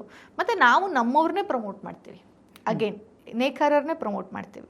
ಸೊ ಇದನ್ನು ನಾವು ರ್ಯಾಂಪ್ ವಾಕಲ್ಲೂ ಕೂಡ ಹಾಕಬೇಕು. ಜಸ್ಟ್ ಏನಿಲ್ಲ, ಒಂದಿಷ್ಟು ಕಾಟನ್ ಬಟ್ಟೆ, ನೀ ಕಾಟನ್ ಸೀರೆ ಹಾಕ್ಕೊಂಡು ಕುಂಕುಮ ಹಾಕ್ಕೊಂಡು ಹಿಂಗೆ ಸೆರಗು ಹಾಕ್ಕೊಂಡು ಹೋಗ್ತಿದ್ಯಾ, ಈಗ ಸ್ವಲ್ಪ ಸ್ಲೀವ್ಲೆಸ್ ಬ್ಲೌಸ್ ಹಾಕೋ, ಅದೇ ಕಾಟನ್ ಸೀರೆ ಹಾಕೋ, ಕೂದಲು ಬಿಡು, ರ್ಯಾಂಪ್ ವಾಕ್ ಮಾಡು. ಅಂದರೆ ಈ ಕಾನ್ಸೆಪ್ಟಲ್ಲಿ ನಾನು ಜನಮನ ಅಂಗಡಿಲಿ ಏನೋ ಒಂದು ಶುರು ಮಾಡ್ತಿದ್ದೀನಿ. ನನಗೆ ಫುಡ್ಡು, ನಾನು ಈಗಲೂ ನನಗೆ ಏನೇನು ಬೇಕು ನಾನೆಲ್ಲ ಮಾಡಿಕೊಂಡು ನನಗೆ ತಿಂದು ಇದನ್ನು ಹೇಗೆ ಮಾಡೋದು ಅಂತ ನಾನೇ ಅಂದಾಜು ಮಾಡಿಕೊಂಡು ಮನೇಲಿ ಬಂದು ಟ್ರೈ ಮಾಡ್ತೀನಿ, ಅದೆಂಥದ್ದೇ ಫುಡ್ ಆದರೂ ಸರಿ. ಆಮೇಲೆ ನಾನು ಅಡುಗೆ ಮಾಡೋದನ್ನ ರುಚಿ ಮಾಡ್ತಾರಲ್ಲ, ಅವ್ರು ಹೇಳ್ತಾರೆ, ಖುಷಿ ಪಡ್ತಾರಲ್ಲ, ಅದೊಂದು ನನಗೆ ನಾನು ಅಡುಗೆ ಮಾಡಿ ನಾನು ತಿಂದು ವಾವ್ ಅನ್ನೋದಲ್ಲ, 4 ಜನಕ್ಕೆ ಬಡಿಸ್ತಾ ಚೆನ್ನಾಗಿ ಮಾಡಿದೆ ಅಕ್ಷತಾ ಅಂತ ಅಂದಾಗ, ಹೌದಾ ಅಂದ್ಬಿಟ್ಟು ಫುಲ್ಲು ಒಂಥರ ಖುಷಿ. ನಾವು ಮಾಡಿ ಬಡಿಸಿದ ಮೇಲೆ, ತಿಂದ ಮೇಲೆ ಚೆನ್ನಾಗಿದೆ ಅಂತ ಹೇಳಿ ಇನ್ನೆಲ್ಲೋ ಸಿಕ್ತಾಗ ಅದನ್ನು ಮಾಡಿದೆಯಲ್ಲ ನೀನು, ಭಾಳ ಚೆನ್ನಾಗಿತ್ತು ಅಂತ ಹೇಳ್ತಾರಲ್ಲ, ಫುಡ್ಡಲ್ಲೂ ಏನೋ ಇದೆ. ನಾನೊಂದು ನಾಟಕ ಮಾಡಿದೆ, ಅಡುಗೆ ಮಾತು ಅಂತ. ಅದೊಂದು 24 ಶೋಸ್ ಆಗಿದೆ. ಅಡುಗೆ ಮಾತು ಲೈವಲ್ಲೇ ಅಡುಗೆ ಮಾಡ್ತಾ, ಹೆಲ್ಪ್ ಬೇಕು ಅಂದರೆ ಆಡಿಯನ್ಸಿಂದ ತಗೊಳ್ತಾ, ಹಚ್ಚೋದು, ತುರಿಯೋದು ಏನೇ ಇದ್ರು, ಫೈನಲಿ ಅವರಿಗೆ ಬಡಿಸ್ತಾ ನಾಟಕ ಮುಗಿಸೋದು. ಸೊ ಹಿಂಗೆಲ್ಲ ಇದ್ದಾಗ ಫುಡ್ ಅಂದ್ರೇ ಏನೋ ಒಂಥರ ನನಗೆ ಇಷ್ಟ. ಮತ್ತು ನಾನು ಒಂದು ತುತ್ತೂ ಕೂಡ ವೇಸ್ಟ್ ಮಾಡಲ್ಲ, ಪ್ರೀತಿಯಿಂದ ತಿಂತೀನಿ. ಯಾಕೆ ನಂಗೆ ರೈತರು ಕಷ್ಟಪಡೋದು ಭೂಮಿ ಮೇಲೆ ನಿಂತ್ಕೊಂಡು ನನಗೆ ಗೊತ್ತಿರೋದ್ರಿಂದ, ಅದ್ರ ಶ್ರಮ ಒಂದು ಅಕ್ಕಿಯ ಹಿಂದೆ ಇರುವ ಬೆವರಿನ ಶ್ರಮ ನನಗೆ ಗೊತ್ತಿರೋದ್ರಿಂದ ನಾನು ಅದನ್ನು ತಂಗ್ಳ ಅಂತ ಮಿಕ್ಕಿದ್ರೂ ಅದರಲ್ಲಿ ಏನೋ ಬೃಷ್ಟಾನ ಥರ ಮಾಡಿಬಿಡ್ತೀನಿ, ಅದನ್ನು ಬಿಸಾಡಲ್ಲ. ಹೀಗೆಲ್ಲ ಇರುವಾಗ ಫುಡ್ಡನ್ನೇ ಹೀರೋ ಆಗಿ ಇಟ್ಕೊಂಡು, ಸೆಂಟ್ರಿಕ್ ಆಗಿ ಇಟ್ಕೊಂಡು ಒಬ್ರನ್ನ ತಿಳ್ಕೊಳ್ಳೋಣ ಅನ್ನಿಸ್ತು. ಓಕೆ, ಹರಟೆ ಅಥವಾ ಮಾತುಕತೆ ಅಂತಲೂ ಹೇಳಿ, ರುಚಿ ಅಭಿರುಚಿ. ನಾನು ರುಚಿ ಕೊಟ್ಟು ನಿಮ್ಮ ಅಭಿರುಚಿ ತಿಳ್ಕೊಳ್ಳೋ ಪ್ರಯತ್ನ. ಅದರಲ್ಲಿ ಏನಾಗುತ್ತೆ ಅಂದರೆ, ಊಟ ಮಾಡಬೇಕಾದ್ರೆ ಅಫ್ಕೋರ್ಸ್ ಅಲ್ಲಿ ನೀವು ಸ್ಟೈಲಾಗಿ ಹಿಂಗೆ ತಿನ್ನಲ್ಲ. ನಿಮ್ಮ ಡೈನಿಂಗ್ ಟೇಬಲ್ ಮೇಲೆ ಹೆಂಗೆ ತಿಂತೀರಾ, ಮೂಳೆ ಚೀಪಬೇಕು ಅಂದರೆ, ಸಾರಿ ನೀವು ಗೊತ್ತಿಲ್ಲ ಚೀಪ್ತಿರಲ್ಲ ಅಂದ್ರೆ, ಮೂಳೆ ಚೀಪಬೇಕು ಅಂದರೆ ಅಂತಲೇ ಚೀಪಬೇಕು. ನನ್ನ ಹತ್ರ ಕೇಳಿದ್ರೆ ನಿಜವಾಗ್ಲೂ ಆಯ್ತು, ನುಗ್ಗೆಕಾಯಿ ಹೆಂಗೆ ತಿಂತೀರಾ ಹೇಳಿ ನೀವು? ನುಗ್ಗೆಕಾಯಿ ಹೆಂಗೆ ಎಂಜಾಯ್ ಮಾಡ್ಕೊಂಡು 4 ಜನ ಇದ್ದಾಗ ನುಗ್ಗೆಕಾಯಿನೇ ಆರ್ಡ್ರ್ ಮಾಡಲ್ವೇನೋ? ಅದಕ್ಕೆ ಹೋಟೆಲ್ಗಳಲ್ಲಿ ನುಗ್ಗೆಕಾಯಿ ಏನೂ ಇಲ್ಲ. ಯಾಕೆಂದರೆ ಒಬ್ರಿಗೊಬ್ರು ತಿಂದಾಗ ಅದೆಲ್ಲ ಒಂಥರ ಕಚ್ಚಿ ಅಂತ ರಸ ಎಲ್ಲ ಹಿಂಗೆ ಉಗಿಬೇಕು ಹಾಗಿರುತ್ತೆ. ನಿಜವಾಗ್ಲೂ ಹಾಗೆ ತಿನ್ಬೇಕಾಗಿರೋದು. ಈಗೆಲ್ಲ ನೋಡ್ತಾ ಇದ್ದಾರೆ, ಇನ್ನೊಬ್ರು ನೋಡ್ತಾರೆ, ಅಯ್ಯೋ ಇದೆಲ್ಲ ಟೇಬಲ್ ಮ್ಯಾನರ್ಸು ಅನ್ನೋದೆಲ್ಲ ಬಂದ್ಬಿಟ್ಟಿದೆ. ತಿನ್ನುವಾಗ ನೀವು ಮನ್ಸು ಬಿಚ್ಚಿ ತಿನ್ನೋ ರೀತಿಯಲ್ಲಿ ತಿನ್ನಬೇಕು. ಸೊ ತಿಂತ ನಾವೇನು ನಮ್ಮ ಮನೆಯಲ್ಲೂ ಅಷ್ಟೇ, ಎಲ್ಲ 4 ಜನ ಕೂತ್ಕೊ ಊಟ ಮಾಡಬೇಕಾದ್ರೆ ಸುಮ್ಮನೆ ಸೈಲೆಂಟಾಗಿ ಯಾರೂ ತಿಂದೋಗಲ್ಲ. ಎಷ್ಟೊಂದು ಡಿಸ್ಕಷನ್ ಟೇಬಲ್ ಮೇಲೆ ಆಗೋದು. ಕಾಫಿ ಈ ಬೇಡಪ್ಪ, ನಮ್ಮ ದೇಶ ಎಲ್ಲ ಪ್ರಧಾನಿ ಮಂತ್ರಿ, ನಮ್ಮ ಮುಖ್ಯಮಂತ್ರಿಗಳೆಲ್ಲ ದೊಡ್ಡ ಮೀಟಿಂಗ್ನ ಕಾಲ್ ಫಾರ್ ಮಾಡೋದೇ ಕಾಫಿ ಟೇಬಲ್ ಮೇಲೆ, ಡೈನಿಂಗ್ ಟೇಬಲ್ ಮೇಲೆ. ಔತಣ ಕೂಟ ಅಂತ ಯಾಕೆ ಹಾಕ್ತಾರೆ? ಅಯ್ಯೋ ಔತಣ ಕೂಟ ಅಂದ ತಕ್ಷಣ ಊಟ ತಾನೇ ಮಾಡ್ತಾರೆ ಅಂತ ಸುಮ್ಮನಿರ್ಬೋದು ತಾನೇ ಈ ಪ್ರೆಸ್ ಅವರೆಲ್ಲ. ಯಾಕೆ ಹೋಗ್ತಾರೆ ಹೇಳಿ ಮೈಕ್ ಇಟ್ಕೊಂಡು? ಮಾತುಕತೆ ಇರುತ್ತಲ್ಲ, ಮಾತುಕತೆಯಲ್ಲಿ ಏನೋ ಒಂದು ಬಂದಿರುತ್ತೆ ಅಲ್ಲಿ. ಅದು ಒಂದು ನಮ್ಮ ಮನೆಗಳಲ್ಲೂ ಅಷ್ಟೇ, ಎಲ್ಲ ಸೇರ್ತಿದ್ದೆ ಡೈನಿಂಗ್, ಎಲ್ಲ ಸೇರ್ತಿದ್ದೆ ಪಂಕ್ತಿನಲ್ಲಿ ಏನಾದರೂ ಒಂದು ಡಿಸ್ಕಷನ್ ಬರುತ್ತೆ. ನಾಳೆಗೆ ಏನು ಮಾಡಬೇಕು ಅಂತ ಗೊತ್ತಾಗುತ್ತೆ ಮನೆ ಮಂದಿಗೂ. ಇಂಥ ಒಂದು ಡೈನಿಂಗ್ ಟೇಬಲ್ ಮೇಲೆ ಒಂದು ಊಟ ಜೊತೆ ಮಾತಾಡಬೇಕು ಅನ್ನಿಸ್ತು. ಹಾಗಾಗಿ ಅಕ್ಷತಾ ಕಿಚನ್ ಅಂತ ಮಾಡಿದೆ. ಆದರೆ ನನ್ನ ಫೋಕಸ್ಸು ಯಾರು ಏನೇ ತಿಂದರೂ ನಮ್ಮ ಕಿಚನಲ್ಲೇ ಆಗಬೇಕು ಮೇನ್, ಹೊರಗಡೆಯಿಂದ ತರಿಸೋದೆಲ್ಲ ಆಗಬಾರ್ದು. ಏನೋ ತರಿಸಿದ್ರೆ ಒಂದು ಉಪ್ಪಿನಕಾಯಿ ಯಾರೋ ನಿಮ್ಮಂಥವ್ರು ಕೊಟ್ಟು ಈ ನಮ್ಮ ಉಪ್ಪಿನಕಾಯಿ ನೋಡಿ ಅಂತ ನಾನು ತಿಂದು ಓಕೆ ಅನ್ಸಿದ್ರೆ ಅದನ್ನು ಕೊಡ್ತೀನಿ. ಹಂಗೆ ಮಾಡ್ತೀನಿ ಬಿಟ್ಟರೆ ಒಂದು ಮೇನ್ ನಮ್ಮ ಕಿಚನಲ್ಲಿ ಅಡುಗೆ ಆಗಬೇಕು. ಸೊ ಮಾತಾಡಬೇಕು, ಹೆಚ್ಚು ಅವರ ಲೈಫ್ ಸ್ಟೈಲ್ನ ಫುಡ್ಡಿಂದಾನೇ ತಿಳಿಬೇಕು. ಅವ್ರಿಗೆ ಫುಡ್ ಅಂದರೆ ಎಷ್ಟು ಆಸಕ್ತಿ ಇದೆ, ಅವರು ಆಹಾರನ ಯಾವ ರೀತಿ ನೋಡ್ತಾರೆ, ಆಹಾರದ ಹಿಂದೆ ಇರುವಂತಹ ಅವರ ಶ್ರಮ ಏನು, ಎಲ್ಲ ಮಾಡೋದು ಹೊಟ್ಟೆಗಾಗಿ ಗೇಣು ಬಟ್ಟೆಗಾಗಿ ತಾನೆ. ಸೊ ಅದು ತಿಳಿಬೇಕು ಅಂತಲೇ ಮಾಡಿದ್ದು. ಬಟ್ ಈ ಥರದ ಎಫರ್ಟ್ ಎಲ್ಲ ಹಾಕಿದ್ರಿ. ನಡುವೆ ಬಂದಿರುವಂತಹ ಕೊರೋನಾ ಎಷ್ಟು ಎಫೆಕ್ಟ್ ಆಯಿತು ನಿಮ್ಮ ಲೈಫ್ನಲ್ಲಿ? ಇವಾಗ ಬಟ್ಟೆ ಬಿಸ್ನೆಸ್ ಶುರು ಮಾಡಿದ್ರಿ, ಅದ್ರ ಜೊತೆಗೇ ಕುಕಿಂಗ್ ಶೋ ಶುರು ಮಾಡಿದ್ರಿ, ಜೊತೆಗೆ ಮೂವೀಸ್ ಅನ್ನುವಂಥದ್ದು ಅದು ಜೊತೆಗೆ ಹೋಗ್ತಾ ಇದ್ದಂಥದ್ದು. ಸೊ ಇದೆಲ್ಲದಕ್ಕೂ ಕೊರೋನಾ ಅನ್ನುವಂಥದ್ದು ಎಷ್ಟು ಅಡೆ ಆಯಿತು, ಅಡೆತಡೆಯನ್ನು ಕೊಡ್ತು? ಏನಾಗುತ್ತೆ ಅಂದರೆ ಕೊರೋನಾ ಬರೋಕ್ಕೂ ಮೊದಲು ಸೋಷಿಯಲ್ ಮೀಡಿಯಾ ಎಷ್ಟು ಇಂಪ್ರೂವ್ ಆಗಿರಲಿಲ್ಲ. ಕೋವಿಡ್ ನಂತರನೇ ಆಗಿದ್ದು. ಕೋವಿಡ್ ಅಂದರೆ ಕರೋನಾ ಬಂದು ಈ ಸಿನಿಮಾ ಮತ್ತು ಈ ಕಲಾಕ್ಷೇತ್ರದಲ್ಲಿ ಏನಾದರೂ ಮಾಡ್ತೀವಿ ಅಂದವ್ರಿಗೆ ಏಟ್ ಬಿತ್ತು. ಸಿನಿಮಾದು ಎಲ್ಲ ಡೌನ್ ಆಯಿತು, ಅದ್ರ ಮಾರ್ಕೆಟೇ ಬೇರೆ ಆಯಿತು. ಸೊ ನಮ್ಮಂಥ ಕನಸಿಟ್ಕೊಂಡು ಬಂದಂತಹ ನಟ ನಟಿಯರು ಇವತ್ತು ಒಳ್ಳೆ ಸಿನಿಮಾ ಬರುತ್ತೆ, ಇವತ್ತು ನಾಳೆ ಒಳ್ಳೆ ಕತೆ ಬರುತ್ತೆ ಅಂದರೆ ಅವ್ರಿಗೆ ಮಾರ್ಕೆಟೇ ಇಲ್ಲ ಅನ್ನೋಂಗೈತೆ. ಎಲ್ಲ ಓ ಟಿ ಟಿನಲ್ಲೂ ಕನ್ನಡ ಸಿನಿಮಾ ತಗೊಳ್ಳಲ್ಲ. ಇದೆಲ್ಲ ಆದಾಗ ನಮಗೆ ಒಂದು ನಾನೇನು ಕನಸಿಟ್ಕೊಂಡು ಡೆಲ್ಲಿಯಿಂದ ವಾಪಸ್ ಬಂದೆ NST ಮುಗಿಸಿ, ಅಲ್ಲಿ ಒಂದು ದೊಡ್ಡ ಓಡ್ತಾ ಕೋವಿಡ್. ಆಮೇಲೆ ಇದ್ರ ಹಿಂದೆನೂ ತುಂಬ ಬೇರೆ ಬೇರೆ ಥರದ್ದು ಹೇಳ್ತಾರೆ. ಡಿಮಾನಿಟೈಸೇಷನ್ ಆಗಿದ್ದು ಏಟ್ ಬೀಳ್ತು, ಯಾಕೆಂದರೆ ತುಂಬ ಜನ ಪ್ರೊಡ್ಯೂಸ್ ಮಾಡ್ತಾಯಿದ್ರು, ಪ್ರೊಡ್ಯೂಸ್ ಮಾಡೋಕ್ಕಾಗಲಿಲ್ಲ. ನಾಟಕದವ್ರಿಗೂ ಕೂಡ ಕ್ಯಾಶ್ ಕೊಡ್ತಾಯಿದ್ರು, ಅಲ್ಲೂ ತುಂಬ ಜನ ಕಲಾವಿದರು ಕ್ಯಾಶ್ ಕೊಟ್ಟಿಲ್ಲ, ಹಂಗಾಗಿ ಎಲ್ಲ ನಿಲ್ತು ಅಂತಲೂ ಹೇಳ್ತಾರೆ. ಬಟ್ ಕೋವಿಡ್ ಆದಮೇಲೆ ಎಲ್ಲರೂ ಯೂಟ್ಯೂಬ್ ಚಾನಲ್ಗಳು, ಬೇರೆ ಬೇರೆ ಥರದ್ದು ಬಿಸ್ನೆಸ್ಗಳು ಹಂಗೆಲ್ಲ ಹುಡ್ಕೊಂಡಿದ್ದು. ನಾನು ಕೂಡ ಅಯ್ಯೋ ಹಿಂಗಾಗೋಯ್ತಲ್ಲಪ್ಪ ನಮ್ಮ ಇಂಡಸ್ಟ್ರಿ, ನಾನು ಯಾಕೆ NST ಇಂದ ಬಾಂಬೆಗೆ ಹೋಗಿದೆ, ಕರ್ನಾಟಕಕ್ಕೆ ಬಂದೆ ಅನ್ನೋ ಒಂದು ಸಣ್ಣ ಕೊರಗಿದ್ರೂ ಅದನ್ನು ಕೊರಗಾಗೆ ಹಿಡ್ಕೋಬಾರ್ದು. ಹೆಂಗೆ ಹೋಗ್ತಿದೆ ಸಮಾಜ ಹಂಗೆ ಹೋಗೋಣ ಅಂತ ಹೇಳಿ ಫುಡ್ ಶುರು ಮಾಡಿದ್ದು. ಅಕ್ಷತಾ ಕಿಚನ್, ಜನಮನ ಅಂಗಡಿ ಶುರು ಮಾಡಿದ್ದು. ಮೊರೋರ್ ನಮ್ಮ ಗಿಣಿ ಹುಟ್ಟಿದ್ದು. ಇವೆಲ್ಲ ಮಾಡಿದ್ದು. ಕಾಲ ಹೆಂಗೆ ಹೋಗ್ತಿರುತ್ತೆ ಹಂಗೆ ಹೋಗ್ತಾ ಇರಬೇಕು. ಬಟ್ ನನ್ನೊಬ್ಳಿಗೆ ಅಂತಲ್ಲ, ಪ್ರತಿಯೊಬ್ಬರಿಗೂ ಕೋವಿಡ್ ಅನ್ನೋದು ಒಂದು ಇಂಡಸ್ಟ್ರಿಗೇ ದೊಡ್ಡ ಏಟ್, ಅಂದರೆ ಥಿಯೇಟರ್, ಬಿಗ್ ಸ್ಕ್ರೀನ್ ಇಂಡಸ್ಟ್ರಿಗೆ. ಸೊ ಈಗ ಮಾಡಿರುವಂಥದ್ದು ಕೆಲವೇ ಸಿನಿಮಾಗಳು, ಆದರೆ ಮಾಡಿರುವಂತಹ ಅಷ್ಟೂ ಸಿನಿಮಾಗಳಿಗೆ ಒಂದು ಪ್ರಶಸ್ತಿ ಅನ್ನುವಂಥದ್ದು ಸಿಕ್ಕಿದೆ, ಎಲ್ಲರಿಂದ ಗೌರವ ಸಿಕ್ಕಿರುವಂಥದ್ದು ಇದೆ. ಸೊ ಹೇಗಿದು ಸಾಧ್ಯವಾಯಿತು? ಅಂದರೆ ಇವಾಗ ಕಲಾತ್ಮಕ ಸಿನಿಮಾಗಳು ಅಂತ ಹೇಳಿದ್ರೆ ಅಕ್ಷತಾ ಪಾಂಡವಪುರ ಇರಲೇಬೇಕು ಅನ್ನುವಂತಹ ಒಂದು ಮಾತುಗಳು ಕೇಳಿ ಬರ್ತಾ ಇದೆ. ಯಾಕಂತ ಹೇಳಿದ್ರೆ ಒಂದು ಲಕ್ಕಿ ಚಾಮ್ ಈ ಥರದ ಮೂವೀಸ್ಗೆ ಅಂತ. ಸೊ ಏನು ಅನ್ನಿಸ್ತಾ ಇದೆ ಈ ಒಂದು ಒಪಿನಿಯನ್ಗೆ? ನೀವು ಹೇಳ್ತಾರೆ ಕೇಳಿದ್ರೆ ಖುಷಿ ಆಗ್ತದೆ. ಇಲ್ಲ, ಅದು ನನಗೆ ಇವೆಲ್ಲ ಗೊತ್ತಿಲ್ಲ. ಹಿಂಗಾಗ್ಬಿಡುತ್ತೆ, ಓಕೆ ಪ್ರಶಸ್ತಿ ಬರುತ್ತೆ, ಅದಾದಮೇಲೆ ಈ ಥರ ರಿಯಾಕ್ಷನ್ಸ್ ಇರುತ್ತೆ, ಈ ಥರ ಗೌರವ ಸಿಗುತ್ತೆ, ನಮ್ಮ ಪ್ರೊಫೈಲ್ಗೆ ಇದೆಲ್ಲ ಆ್ಯಡ್ ಆಗುತ್ತೆ, ಏನೂ ಗೊತ್ತಿಲ್ಲ. ನಾನು ಮೊದಲಿಂದನೂ ಒಂದೇ ಒಳ್ಳೆ ಕತೆಗಳಲ್ಲಿ ನಾನು ಆ್ಯಕ್ಟ್ ಮಾಡಬೇಕು, ಆ ಕತೆ ಪ್ರೇರಣೆ ಆಗಬೇಕು, ಆ ಪಾತ್ರ ನೋಡಿ ಒಂದಷ್ಟು ಜನ ಪ್ರೇರೇಪಿತರಾಗಬೇಕು. ಇದು ಮೊದಲನೆಯ ದಿನ ನಾನು ಅಂದ್ಕೊಂಡು ಇಂಡಸ್ಟ್ರಿಗೆ ಕಾಲಿಟ್ಟಿದ್ದು. ಈಗಲೂ ಅದರಲ್ಲೇ ಇದ್ದೀನಿ. ಹಾಗಾಗಿ ತುಂಬ ಒಳ್ಳೆ ಕತೆ, ಒಳ್ಳೆ ಪಾತ್ರ, ಒಳ್ಳೆ ಸ್ಕೋಪ್ ನಮ್ಮ ಪಾತ್ರಕ್ಕೆ ನಿರೀಕ್ಷೆ ಮಾಡ್ತಾ ಇರೋದ್ರಿಂದ ತುಂಬ ಸ್ಕ್ರಿಪ್ಟ್ಗಳು ಸಿಗ್ತಾಯಿಲ್ಲ. ಯಾವಾಗ ನಾನು ಹಂಗೆ ಅಂದ್ಕೊಂಡೆ ಮೊದಲನೇ ಹಂತದಲ್ಲೇ, ಅದು ಬಹುಶಃ ಇಷ್ಟು ಮನ್ನಣೆಗೆ ಕಾರಣ ಆಯ್ತು. ಯಾಕಂದರೆ ನಾನು ಫ್ರ್ಯಾಂಕಾಗಿ, ಅಂದರೆ ಸತ್ಯ ಮತ್ತು ಪ್ರಾಮಾಣಿಕತೆ ನಮ್ಮ ಬದುಕಿನಲ್ಲಿ ಅಷ್ಟೇ ಅಲ್ಲ, ನಾನು ಅಭಿವ್ಯಕ್ತಿಸುವ ಪಾತ್ರದಲ್ಲೂ ಕಾಣಿಸ್ಬೇಕು. ಅಷ್ಟೇ ಸತ್ಯದಿಂದ ಪ್ರಾಮಾಣಿಕವಾಗಿ ಒಂದು ಪಾತ್ರನ ಕಟ್ತೀನಿ. ಆ ಪಾತ್ರದ ಪೋಷಣೆ ಇದೆಯಲ್ಲ, ಮಾಡಿರೋದು ಕೇವಲ ಬೆರಳೆಣಿಕೆ ಅಷ್ಟೇ ಸಿನಿಮಾ ಅಂತ ಅಂದರೂ ಕೂಡ ಆ ಹ್ಯಾಂಗ್ ಓವರ್ ನನಗಿದೆ. ಬಟ್ ನಿಮಗೆ ಈ ಸತ್ಯ ಮತ್ತು ಪ್ರಾಮಾಣಿಕತೆಯನ್ನು ಅಡಾಪ್ಟ್ ಮಾಡ್ಕೊಂಡಿರೋದ್ರಿಂದಾಗಿ ಕಮರ್ಷಿಯಲ್ ಸಿನಿಮಾಗಳಲ್ಲಿ ಅಭಿನಯಿಸೋದಕ್ಕೆ ಸಾಧ್ಯವಾಗಿಲ್ಲ ಅಂತ ನಿಮಗೆ ನಾನು ಆ ಒಂದು ಫೀಲ್ ಇದೆಯಾ, ಆ ಒಂದು ಕೊರಗು ಇದೆಯಾ ನಿಮ್ಮಲ್ಲಿ? ಬಹುಶಃ ಕೊರಗಿಲ್ಲ, ಅದಕ್ಕೆ ನಾನು ಕಮರ್ಷಿಯಲ್ ಸಿನಿಮಾದಲ್ಲಿ ಮಾಡೋಕ್ಕಾಗ್ತಿಲ್ವೇನೋ ಅನಿಸುತ್ತಷ್ಟೆ.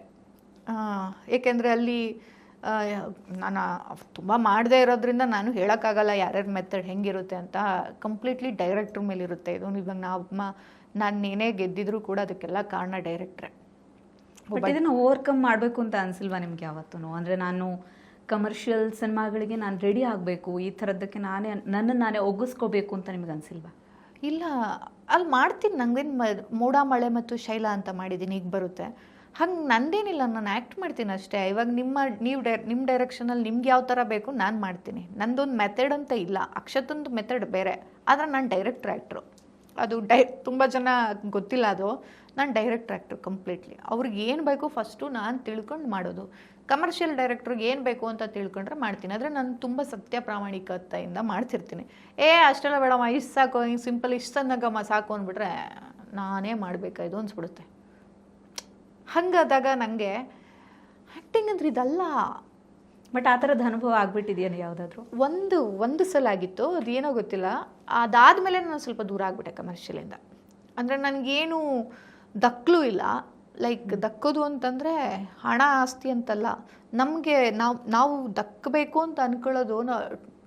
ನಮ್ಮಂಥ ಕಲಾವಿದರು ನಮ್ಮ ಒಂದು ಒಳಗಡೆ ಒಂದು ಡೆವಲಪ್ಮೆಂಟ್ ಇರುತ್ತೆ, ಅದಕ್ಕೇನೋ ದಕ್ಕಿರಬೇಕು.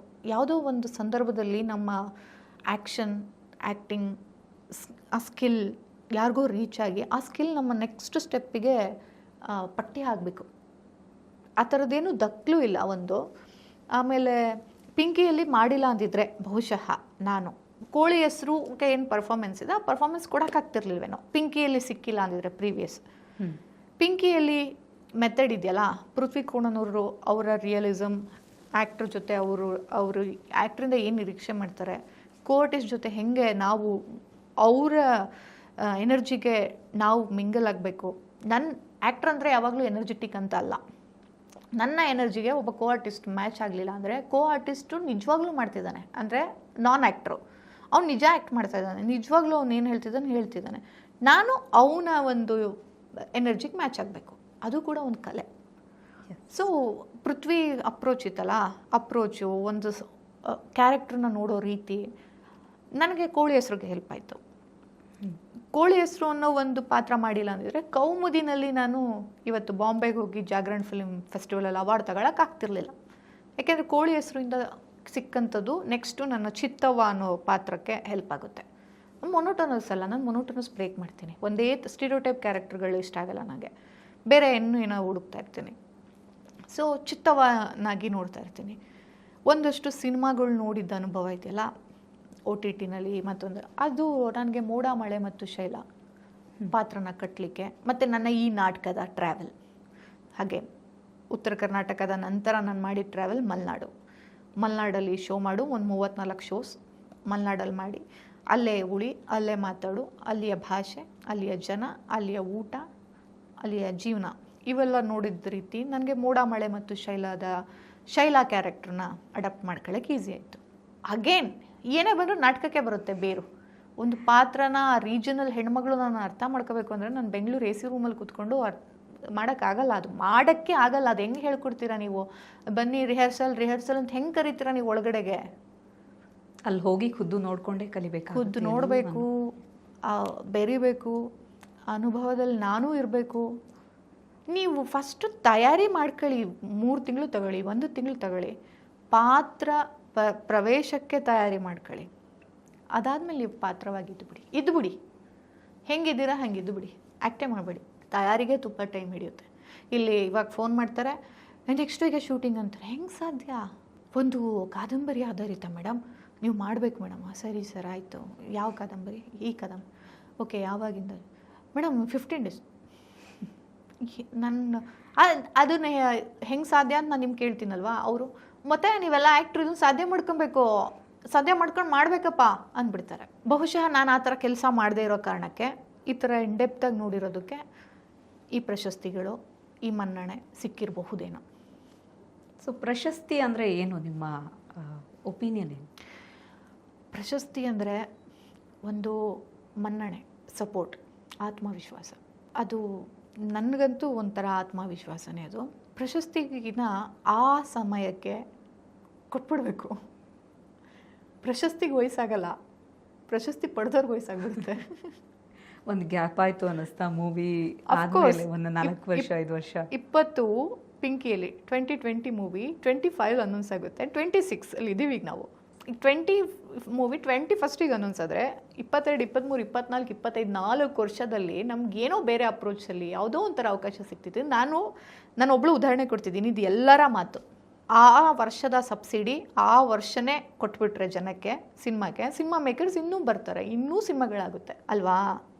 ಪ್ರತಿ ವರ್ಷ ಎಲ್ಲ ಸರಿಯಾದ ಸಮಯಕ್ಕೆ ಎಲೆಕ್ಷನ್ ನಡೆಯುತ್ತೆ ಅಲ್ವಾ. ನಮಗೆ ಯಾಕಾಗಲ್ಲ? ಏನು ಕಾರಣ ಏನಂತದ್ದು? ಇದು ನಾನು ಯಾರೋ ಒಂದು ಸರ್ಕಾರಕ್ಕೆ, ಒಬ್ಬ ವ್ಯಕ್ತಿಗೆ ಹೇಳ್ತಾ ಇಲ್ಲ, ಯಾರು ಬಂದರೂ ಅಷ್ಟೇ. ಯಾಕಾಗಲ್ಲ? ನಮ್ಮನ್ನ ಎಷ್ಟೋ ಜನ 4 ವರ್ಷದ ಹಿಂದೆನೇ ಇದು ಸಿಕ್ಬಿಟ್ಟಿದ್ರೆ, ಇನ್ ಕೇಸ್ 4 ವರ್ಷದಲ್ಲಿ ಬೇರೆ ಥರ ಇನ್ನೂ ಒಂದಷ್ಟು ಅವಕಾಶಗಳು ಸಿಗ್ತಾ ಇತ್ತು. ನಮ್ಮ ಮಗಳಿಗೆ 5 ವರ್ಷನೇ ಆಗೋಯ್ತು. ಹಿಂಗೆಲ್ಲ ಆಗ್ಬಿಡುತ್ತೆ. ನಾನು ಮಾತಾಡ್ತಿದ್ದೀನಿ ಅಷ್ಟೇ, ಆದರೆ ತುಂಬ ಜನ ಇದನ್ನು ಮಾತಾಡಲ್ಲ. ಆದರೆ ಎಲ್ಲರಿಗೂ ಈ ಕೋರಿಗಿದೆ. 70ನೇ ಫಿಲ್ಮ್ ಫೇರ್ ಅವಾರ್ಡ್ನಲ್ಲಿ ಭಾಗವಹಿಸಿದ್ರಿ. ಆ ಸ್ಟೇಜಲ್ಲಿ ಹೋಗಿ ನಿಂತಾಗ ಆಗಿದ್ದಂತಹ ಒಂದು ಅನುಭವ ಹೇಗಿತ್ತು? ಅಂದರೆ ಆ ಕ್ಷಣವನ್ನು ಯಾವ ರೀತಿ ನೆನಪು ಮಾಡ್ಕೋತೀರಿ? ಒಂದೇನಾಗುತ್ತೆ ಅಂದರೆ 70ನೇ ಫಿಲ್ಮ್ ಫೇರ್ ಅಂತ ಹೇಳಿ ನನಗೆ ವಾವ್ ಅನ್ಸಕ್ಕೆ ಶುರುವಾಗ್ಬಿಟ್ಟಿದೆ. ಫಿಲ್ಮ್ ಫೇರ್ ಅಂತಿದ್ರೆ ಏನು ತೊಂದರೆ ಇರಲಿಲ್ಲ. 70ನೇ ಫಿಲ್ಮ್ ಫೇರ್, ಯಾಕೆಂದರೆ ನಾವು ತುಂಬ ಚಿಕ್ಕ ವಯಸ್ಸಿಂದನೂ ಫಿಲ್ಮ್ ಫೇರ್ ಕೇಳ್ತಾ ಬಂದಿದ್ದೀವಿ. ಅಣ್ಣವ್ರ ಕಾಲದಿಂದನೂ ಕೇಳ್ತಾ ಬಂದಿದ್ದೀವಿ. ಈವನ್ ಶಬಾನ ಆಜ್ಮಿ ಇವ್ರನ್ನೆಲ್ಲ ಫಾಲೋ ಮಾಡ್ತಿದ್ರೆ ಅದು ಗೊತ್ತಿರುತ್ತೆ. 70ನೇ ಫಿಲ್ಮ್ ಫೇರ್ ಅಂದರೆ ನಾನು ತೊಗೊಂಡಿರೋದು 70ನೇದು. 69 ಲೆಜೆಂಡ್ಸ್ಗೆ ಹೋಗ್ಬಿಟ್ಟಿದೆ. 70ನೇದು ನಾನು ತೊಗೊಂಡಿರೋದು. ಫಿಲ್ಮ್ ಫೇರ್ ಅನ್ನೋದು ನಿಮಗೆ ಗೊತ್ತು, ಅದೊಂದು ಮ್ಯಾಗಝೀನ್, ಯಾವ ಥರ ಪ್ರಶಸ್ತಿಗಳನ್ನ ಕನ್ಸಿಡರ್ ಮಾಡ್ತಾರೆ, ಕ್ಯಾಟಗರೀಸ್ನ ಕನ್ಸಿಡರ್ ಮಾಡ್ತಾರೆ ಅಂತ. 70ನೇ ಸಿನಿಮಾಗೆ ನಾನು ಅಗೇನ್ ಆರ್ಟ್ ಮೂವಿಗೆ ಒಂದು ಫಿಲ್ಮ್ ಫೇರ್ ತಗೊಳ್ತೀನಿ ಅಂದರೆ ಇದು ಒಂಥರ ಆರ್ಟ್ ಸಿನಿಮಾದಲ್ಲಿ ಇನ್ನೂ ಅಭಿನಯಿಸಬೇಕು, ಕಲಾತ್ಮಕ ಮೂವಿನಲ್ಲಿ ಜೀವಂತವಾಗಿರಬೇಕು ನಾನು ಇನ್ನೂ ಅನ್ನೋರಿಗೆ ಒಂದು ಸ್ಫೂರ್ತಿ. ಸೊ ಅಕ್ಷತಾ ಪಾಂಡವಪುರ ಅವರ ಲೈಫ್ನಲ್ಲಿ ಏನಾದರೂ ಅಚೀವ್ ಮಾಡಿದ್ದೀನಿ ಅಥವಾ ಏನಾದರೂ ಆಸ್ತಿ ಗಳಿಕೆ ಮಾಡಿದ್ದೀನಿ ಅಂತ ಹೇಳಿದ್ರೆ ಯಾವುದನ್ನು ಹೇಳಕ್ಕೆ ಇಷ್ಟಪಡ್ತೀರಿ? ಆಸ್ತಿ ಅಂದರೆ ಬಂದು ನೋಡಿದವ್ರು ಹೇಳ್ತಾರೆ ಅವಾರ್ಡ್ಸೇ ಆಸ್ತಿ ಅಂತ. ಅವಾರ್ಡ್ಸೇ ಆಸ್ತಿ ಅಂತಾರೆ. ಅದೇ ಒಂದೊಂದ್ಸಲ ನಾನು ಕುಗ್ದಂಗೆ ಅವಾರ್ಡ್ಸ್ ನೋಡ್ತೀನಿ ಸ್ಟುಡಿಯೋದಲ್ಲಿ. ಮಾಡಿದ್ದೀನಲ್ಲ ಪರವಾಗಿಲ್ಲ ಅನ್ಕೊಂಡು ಸುಮ್ಮನಾಗ್ತೀನಿ. ಅದು ಬಿಟ್ಟರೆ ನಾನು ಒಂದಷ್ಟು ಜನನ ಗಳಿಸಿದ್ದೀನಿ. ಹೇಗೆ ಅಂದರೆ ಅವ್ರಿಗೆ ಫೋನು ಯೂಸ್ ಮಾಡಲ್ಲ, ಸೋಷಿಯಲ್ ಮೀಡಿಯಾನೂ ಗೊತ್ತಿಲ್ಲ. ಹಳ್ಳಿಗಳಲ್ಲಿ, ತೀರಾ ಹಳ್ಳಿನಲ್ಲಿ ಟಿಪಿಕಲ್, ಇವತ್ತು ಎದ್ದೆ ರೊಟ್ಟಿ ಪಲ್ಯಕ್ಕೆ ಏನು ಮಾಡಬೇಕು, ಹೊಲಕ್ಕೆ ಹೋಗಬೇಕು, ಕೇಮೆ ಮಾಡಬೇಕು, ಬರಬೇಕು, ಇಂಥ ಹೆಂಗಸರುಗಳನ್ನ ನಾನು ನನ್ನ ನಾಟಕದಿಂದ ಮಾತಾಡ್ಸಿದ್ದೀನಿ. ಇವತ್ತಿಗೂ ಯಾವುದಾದ್ರೂ ಕೆಲಸದಿಂದ ಆ ಕಡೆ ಹೋದರೆ ನಾನು ಅವ್ರನ್ನ ಮಾತಾಡ್ಸ್ಕೊಂಡ್ಬಿಡ್ತೀನಿ. ಅವರಿಗೆ ಈ ಸೋಷಿಯಲ್ ಮೀಡಿಯಾ ಗೊತ್ತಿಲ್ಲ, ಈ ಬಿಗ್ ಬಾಸ್ ಗೊತ್ತಿಲ್ಲ, ನನ್ನ ಸಿನಿಮಾ ಗೊತ್ತಿಲ್ಲ, ಏನೂ ಗೊತ್ತಿಲ್ಲ. ಗೊತ್ತಿಲ್ಲ ಅಂದ ತಕ್ಷಣ ನಾವು ಬರೀ ಗೊತ್ತಿರೋರ್ಗಷ್ಟೇ ರೀಚ್ ಆಗಬೇಕು ಅನ್ನೋದು ತಪ್ಪು. ಅದಕ್ಕೆ ನಾಟಕ ಅನ್ನೋದೇ ಅದಲ್ವಾ. ಬಟ್ ನಮಗೆ ಅವರನ್ನು ಪರಿಚಯ ಆಗುವಂಥದ್ದು ನಿಮ್ಮ ಸೋಷಿಯಲ್ ಮೀಡಿಯಾದ ಮೂಲಕ. ಸಾಕಷ್ಟು ಅಪ್ಡೇಟ್ಸನ್ನು ಕೊಡ್ತಾ ಇರ್ತೀರಿ. ಎಲ್ಲರೂ ಟ್ರಾವೆಲ್ ಮಾಡಿದಾಗ ನಿಮ್ಮ ಊರಿನ ಮಾಹಿತಿಗಳನ್ನ ಹಂಚ್ಕೋತೀರಿ. ನೀವು ಅಲ್ಲಿ ನಿಮ್ಮ ಊರಿನಲ್ಲಿ ನೀವು ಯಾವ ರೀತಿ ಇರ್ತೀರಿ ಅನ್ನುವಂಥದ್ದನ್ನು ಸೋಷಿಯಲ್ ಮೀಡಿಯಾ ಥ್ರೂ ನಮಗೆ ಶೇರ್ ಮಾಡ್ತಿರ್ತೀರಿ. ಸೊ ಸೋಷಿಯಲ್ ಮೀಡಿಯಾ ಅಂದರೆ ನಿಮಗೆ ಏನು ಅನಿಸುತ್ತೆ? ಇವತ್ತಿನ ಸೋಷಿಯಲ್ ಮೀಡಿಯಾ ಎಷ್ಟು ಡೆವಲಪ್ ಆಗಿದೆ? ಅದು ಒಳ್ಳೆಯದು ಅಥವಾ ಕೆಟ್ಟದ್ದು? ಬುದ್ಧಿವಂತರಿಗೆ ಒಳ್ಳೆಯದು. ಈಗ ನನ್ನಂಥ ಎಮೋಷನಲ್ ಜೀವಿಗಳಿಗೆ, ಪ್ರಾಕ್ಟಿಕಲ್ ಅವ್ರಿಗೆ ಒಳ್ಳೆಯದಲ್ಲ. ನಾವು ಏನೇ ಮಾಡಿದ್ರೂ ಈಗ end of the day social media ಏನಾಗುತ್ತೆ ಅಂದರೆ ರೀಲ್ಸ್. ಅದೇನು ಹೇಳಿ, ರೀಲ್ ಬಿಡ್ತೀವಿ ಅಂತಿದ್ವಲ್ಲ, ರೀಲ್ ಬಿಡಬೇಡ ಅಂದರೆ ಉರ್ಕೊಂತಿದ್ವಿ. ಈಗ ರೀಲ್ಸ್ ಮಾಡ್ತಿದ್ದೀವಿ. ಹೆಂಗಾಗ್ತಿದೆ? ರಿಯಲ್ ಎಲ್ಲಿ, ರೀಲ್ಸ್ ಎಲ್ಲಿ? ರಿಯಲ್ ಬೇರೆ, ರೀಲ್ಸ್ ಬೇರೆ. ಈಗ ರೀಲ್ಸೇ ಮಾಡ್ತಾ ಇರೋದು, ರೀಲ್ಸೇ ಪ್ರಪಂಚ, ರೀಲ್ಸೇ ನಿಜ. ನಾವು ನಿಜ ಹೇಳ್ತಿದ್ದೀವಿ ಅಂತ ರೀಲ್ಸ್ ಮಾಡ್ತಾ ಇದ್ದೀವಿ ಅಲ್ವಾ? ಇವಾಗ ಹಿಂಗಿರುವಾಗ ನಮಗೇನು ಅನಿಸುತ್ತೆ, ಹಿಂಗೆ ಈ ಕಡೆ ತಿರ್ಕೊಂಡು ಸೊ ಯಾಕಪ್ಪ ಹಿಂಗಾಯ್ತು, ಎಲ್ಲ ಸುಟ್ಟೋಗ್ಬಿಡ್ತಲ್ಲಪ್ಪ, ಸೀದೋಗ್ಬಿಡ್ತಲ್ಲಪ್ಪ ಅಂದ್ಕೊಂಡು ಹಾಯ್ ಫ್ರೆಂಡ್ಸ್ ಅನ್ನೋದು ಎಷ್ಟು ಕಷ್ಟ ಗೊತ್ತಾ? ಸೀರಿಯಸ್ಲಿ ತುಂಬ ಕಷ್ಟ. ಸುಟ್ಟೋಗ್ಬಿಡ್ತು, ನೋಡಿ ಸುಟ್ಟೋಯ್ತು ಅಂತಲೇ ತೋರಿಸ್ಬೇಕು ಅನಿಸುತ್ತೆ. ಆದರೆ ಎಷ್ಟು ತೋರಿಸ್ತೀವಿ ನಾವು ಸುಟ್ಟೋಗಿದ್ದದನ್ನೇ? ನಿಜವಾಗ್ಲೂ ನಾವು ಏನು ಸೋಷಿಯಲ್ ಮೀಡಿಯಾದಲ್ಲಿ ಎಲ್ಲರನ್ನೂ ನೋಡ್ತೀವಿ, ಬೇರೆ ಬೇರೆ ಇನ್ಫ್ಲೂಯೆನ್ಸರ್ಸ್ನ, ಅದು ಯಾವುದೂ ಹಂಗಿರಲ್ಲ. ಸಾಮಾನ್ಯವಾಗಿ ನಾನೇ ಅಕ್ಷತಾ ಕಿಚನ್ ಮಾಡ್ತೀನಿ, ಏನು ವಾವ್ ನೀನು ಕಿಚನ್ ವಾವ್ ಹೆಂಗಿದೆ, ಎಲ್ಲ ಬರೀ ಯುನೀಕ್ ಆಗಿದೆ ಅಂತಾರೆ. ನಂಗೆ ಕಿಚನ್ ಒಳಗಡೆ ಬಂದವ್ರಿಗೆ ಗೊತ್ತು ಅದೆಷ್ಟು ಕಂಜೆಸ್ಟೆಡ್ ಆಗಿ ಅದು ಹಳೆ ಮನೆ ತಿಕ್ಕಿ ತೀಡಿ ಏನೇನೋ ಮಾಡಿ ಪ್ಯಾಚ್ ಮಾಡಿ ಮಾಡ್ಕೊಂಡಿದ್ದು ಕಿಚನ್ ಅದು. ವಾವ್ ಅನ್ಸುತ್ತೆ. ಯಾಕೆ ವಾವ್ ಅನ್ಸುತ್ತೆ ಅಂದರೆ ನಾವು ಬರೀ ಫ್ರೇಮ್ ಕೆಲಸ ಮಾಡ್ತಿದ್ದೀವಿ. ನಮ್ಮ ನೋಟ ಇಷ್ಟೇ. ಏನು ಫ್ರೇಮ್ ಕಾಣುತ್ತೆ ಅದರಲ್ಲಿ ಮಾತ್ರ, ಅಂದರೆ ಫೋನ್ ಫ್ರೇಮ್ಗೆ, ಕ್ಯಾಮ್ರಾ ಫ್ರೇಮಿಗೆ ಅಷ್ಟೇ. ನಾನು ಇಲ್ಲಿ ಮಾತಾಡ್ತಿದ್ದೀನಿ ಅಂದರೆ ಇಷ್ಟರಲ್ಲೇ ಕೆಲಸ ಮಾಡಬೇಕು ಅಲ್ವಾ. ಈ ಕಡೆಯಲ್ಲಿ ನನ್ನ ಮಗಳು ಒಂದು ಎಳೆ ಪಾಪು ತೊಟ್ಲಲ್ಲಿ ಆಟ ಆಡ್ತಿದ್ರು, ಇದೇನು ಕಾಣಿಸಲ್ಲ. ಆದರೆ ಇವೆಲ್ಲ ಕಾಣಿಸ್ಬೇಕಲ್ಲ ರಿಯಲಾಗಿ, ಅದು ಸೋಷಿಯಲ್ ಮೀಡ್ಯಾದಲ್ಲಿ ಕಾಣಿಸಲ್ಲ. ಯಾವುದಾದ್ರೂ ಒಂದು, ಈಗ ನಿಮ್ಮ ಜೊತೆನೇ ಮಾತಾಡ್ತಿರ್ತೀನಿ ಇಂಟರ್ವ್ಯೂ ಅಲ್ಲಿ ಅಂದರೆ ಯಾವುದೋ ಒಂದು ಮಾತು ನೀವೇನೋ ಹಾಕಿರ್ತೀರ ಇದು ಚೆನ್ನಾಗಿದೆ ಅಂತ, ಒಂದು ಮಾತು ಮಿಲಿಯನ್ಸ್ ಹೋಗ್ಬಿಡುತ್ತೆ, ಲಕ್ಷ ಟ್ರೋಲ್ ಮಾಡಿಬಿಡ್ತಾರೆ. ಆದರೆ ಏನಕ್ಕೆ ಇವಳು ಹಿಂಗೆ ಮಾತಾಡಿದಾಳೆ, ಏನಿರ್ಬೋದು ಅಂತ ಫುಲ್ ನೋಡಲ್ಲ ಯಾರು. ಅದೊಂಥರ ಫಾಸ್ಟ್ ಫುಡ್ ಥರ ಸೋಷಿಯಲ್ ಮೀಡಿಯಾ. ಬೇಕಾಗೂ ಇರಲ್ಲ ಜನಕ್ಕೆ, ಇನ್ಸ್ಟೆಂಟ್ ಆಗಿ ಏನು ಸಿಗುತ್ತೆ ಅದನ್ನಷ್ಟೇ ಜನ ನೋಡೋಕ್ಕೂ ಇಷ್ಟಪಡ್ತಾರೆ. ಅದು ಹಂಗಿರೋವಾಗ ನಾನೇನಕ್ಕೆ ಇನ್ಸ್ಟೆಂಟ್ ಆಗಲಿ ಅಲ್ವಾ. ನಾನು ಬರಿತೀನಿ, ತಾಳ್ಮೆಯಿಂದ ಬರಿತೀನಿ, ಓದ್ತೀನಿ, ಪುಸ್ತಕಗಳನ್ನ ಓದ್ತೀನಿ, ಟ್ರಾವೆಲ್ ಮಾಡ್ತೀನಿ, ನಾಟಕಗಳ ಜೊತೆ ಟ್ರಾವೆಲ್ ಮಾಡ್ತೀನಿ. ಟ್ರಾವೆಲ್ ಮಾಡ್ತಾ ಮಾಡ್ತಾ ಆಹಾರ ಪದ್ಧತಿ, ಆಹಾರ ಕ್ರಮಗಳನ್ನ ತಿಳ್ಕೊಳ್ತೀನಿ. ನಾನು ಪಂಚಕರ್ಮಕ್ಕೆ ಹೋಗ್ತೀನಿ. ಪಂಚಕರ್ಮನೂ ಕೂಡ ಬೇರೆ ಬೇರೆ ಊರಿಗೆ ಹೋಗ್ತೀನಿ. ವಾತಾವರಣ ಅಂದರೆ ಇವಾಗ ಬೇಸಿಗೆನಲ್ಲಿ ಯಾವ ಊರಿಗೆ ಹೋಗಬೇಕು, ಚಳಿಗಾಲದಲ್ಲಿ ಯಾವ ಊರು, ಮಳೆಗಾಲದಲ್ಲಿ ಯಾವ ಊರಿಗೆ ಹೋಗಬೇಕು, ಈ ಥರ ಡಿಸೈಡ್ ಮಾಡ್ತೀನಿ. ಸೊ ಆಮೇಲೆ ಏನಂತೆ ಅಂದರೆ ಇದು ನಂತರ ಯೋಚನೆ ಮಾಡೋರು ತುಂಬ ಜನ ಇದ್ದಾರೆ ಇಂಡಸ್ಟ್ರಿನಲ್ಲಿ. ಆದರೆ ಕಾಲಕ್ಕೆ ತಕ್ಕಂಗೆ ನಾವು ಹೋಗ್ಬೇಕು ಅಕ್ಷತಾ ಅಂತಾರೆ.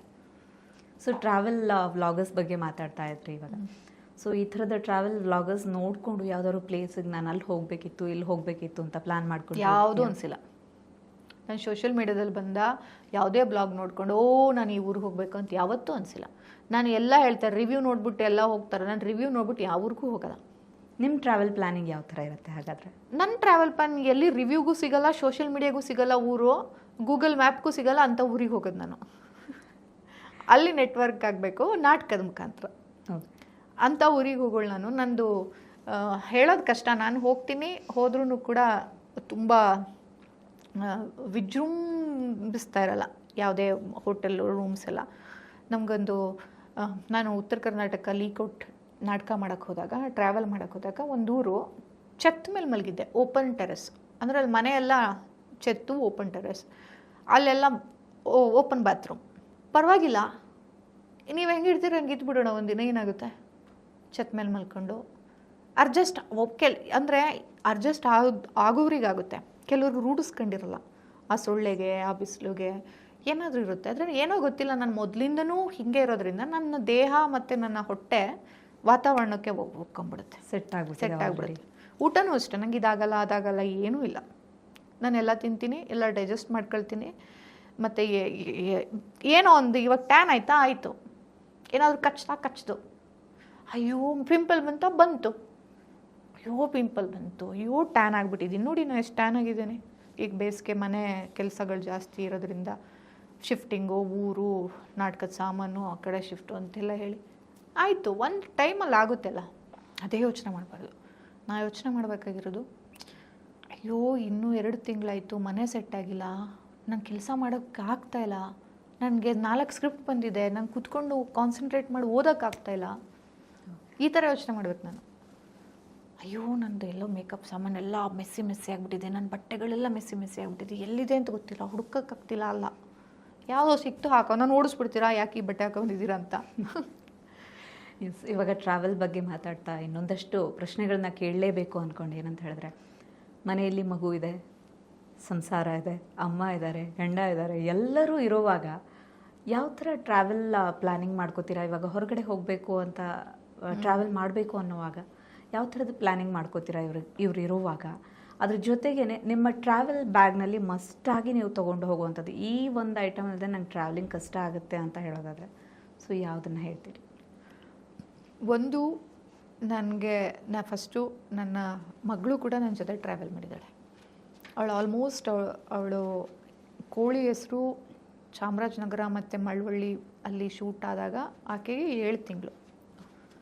ಅವಳು 20 ಡೇಸ್ ಅದೇ ಊರಲ್ಲಿದ್ಲು. ಅದೇ ಊರೊಂದೂರು, ಆ ಕಡೆ ಕೆರೆ ಅಂದರೆ ಕೆರೆಗೂ ಫೀಡ್ ಮಾಡ್ತಿದ್ನಲ್ಲ, ಬರಲೇಬೇಕು.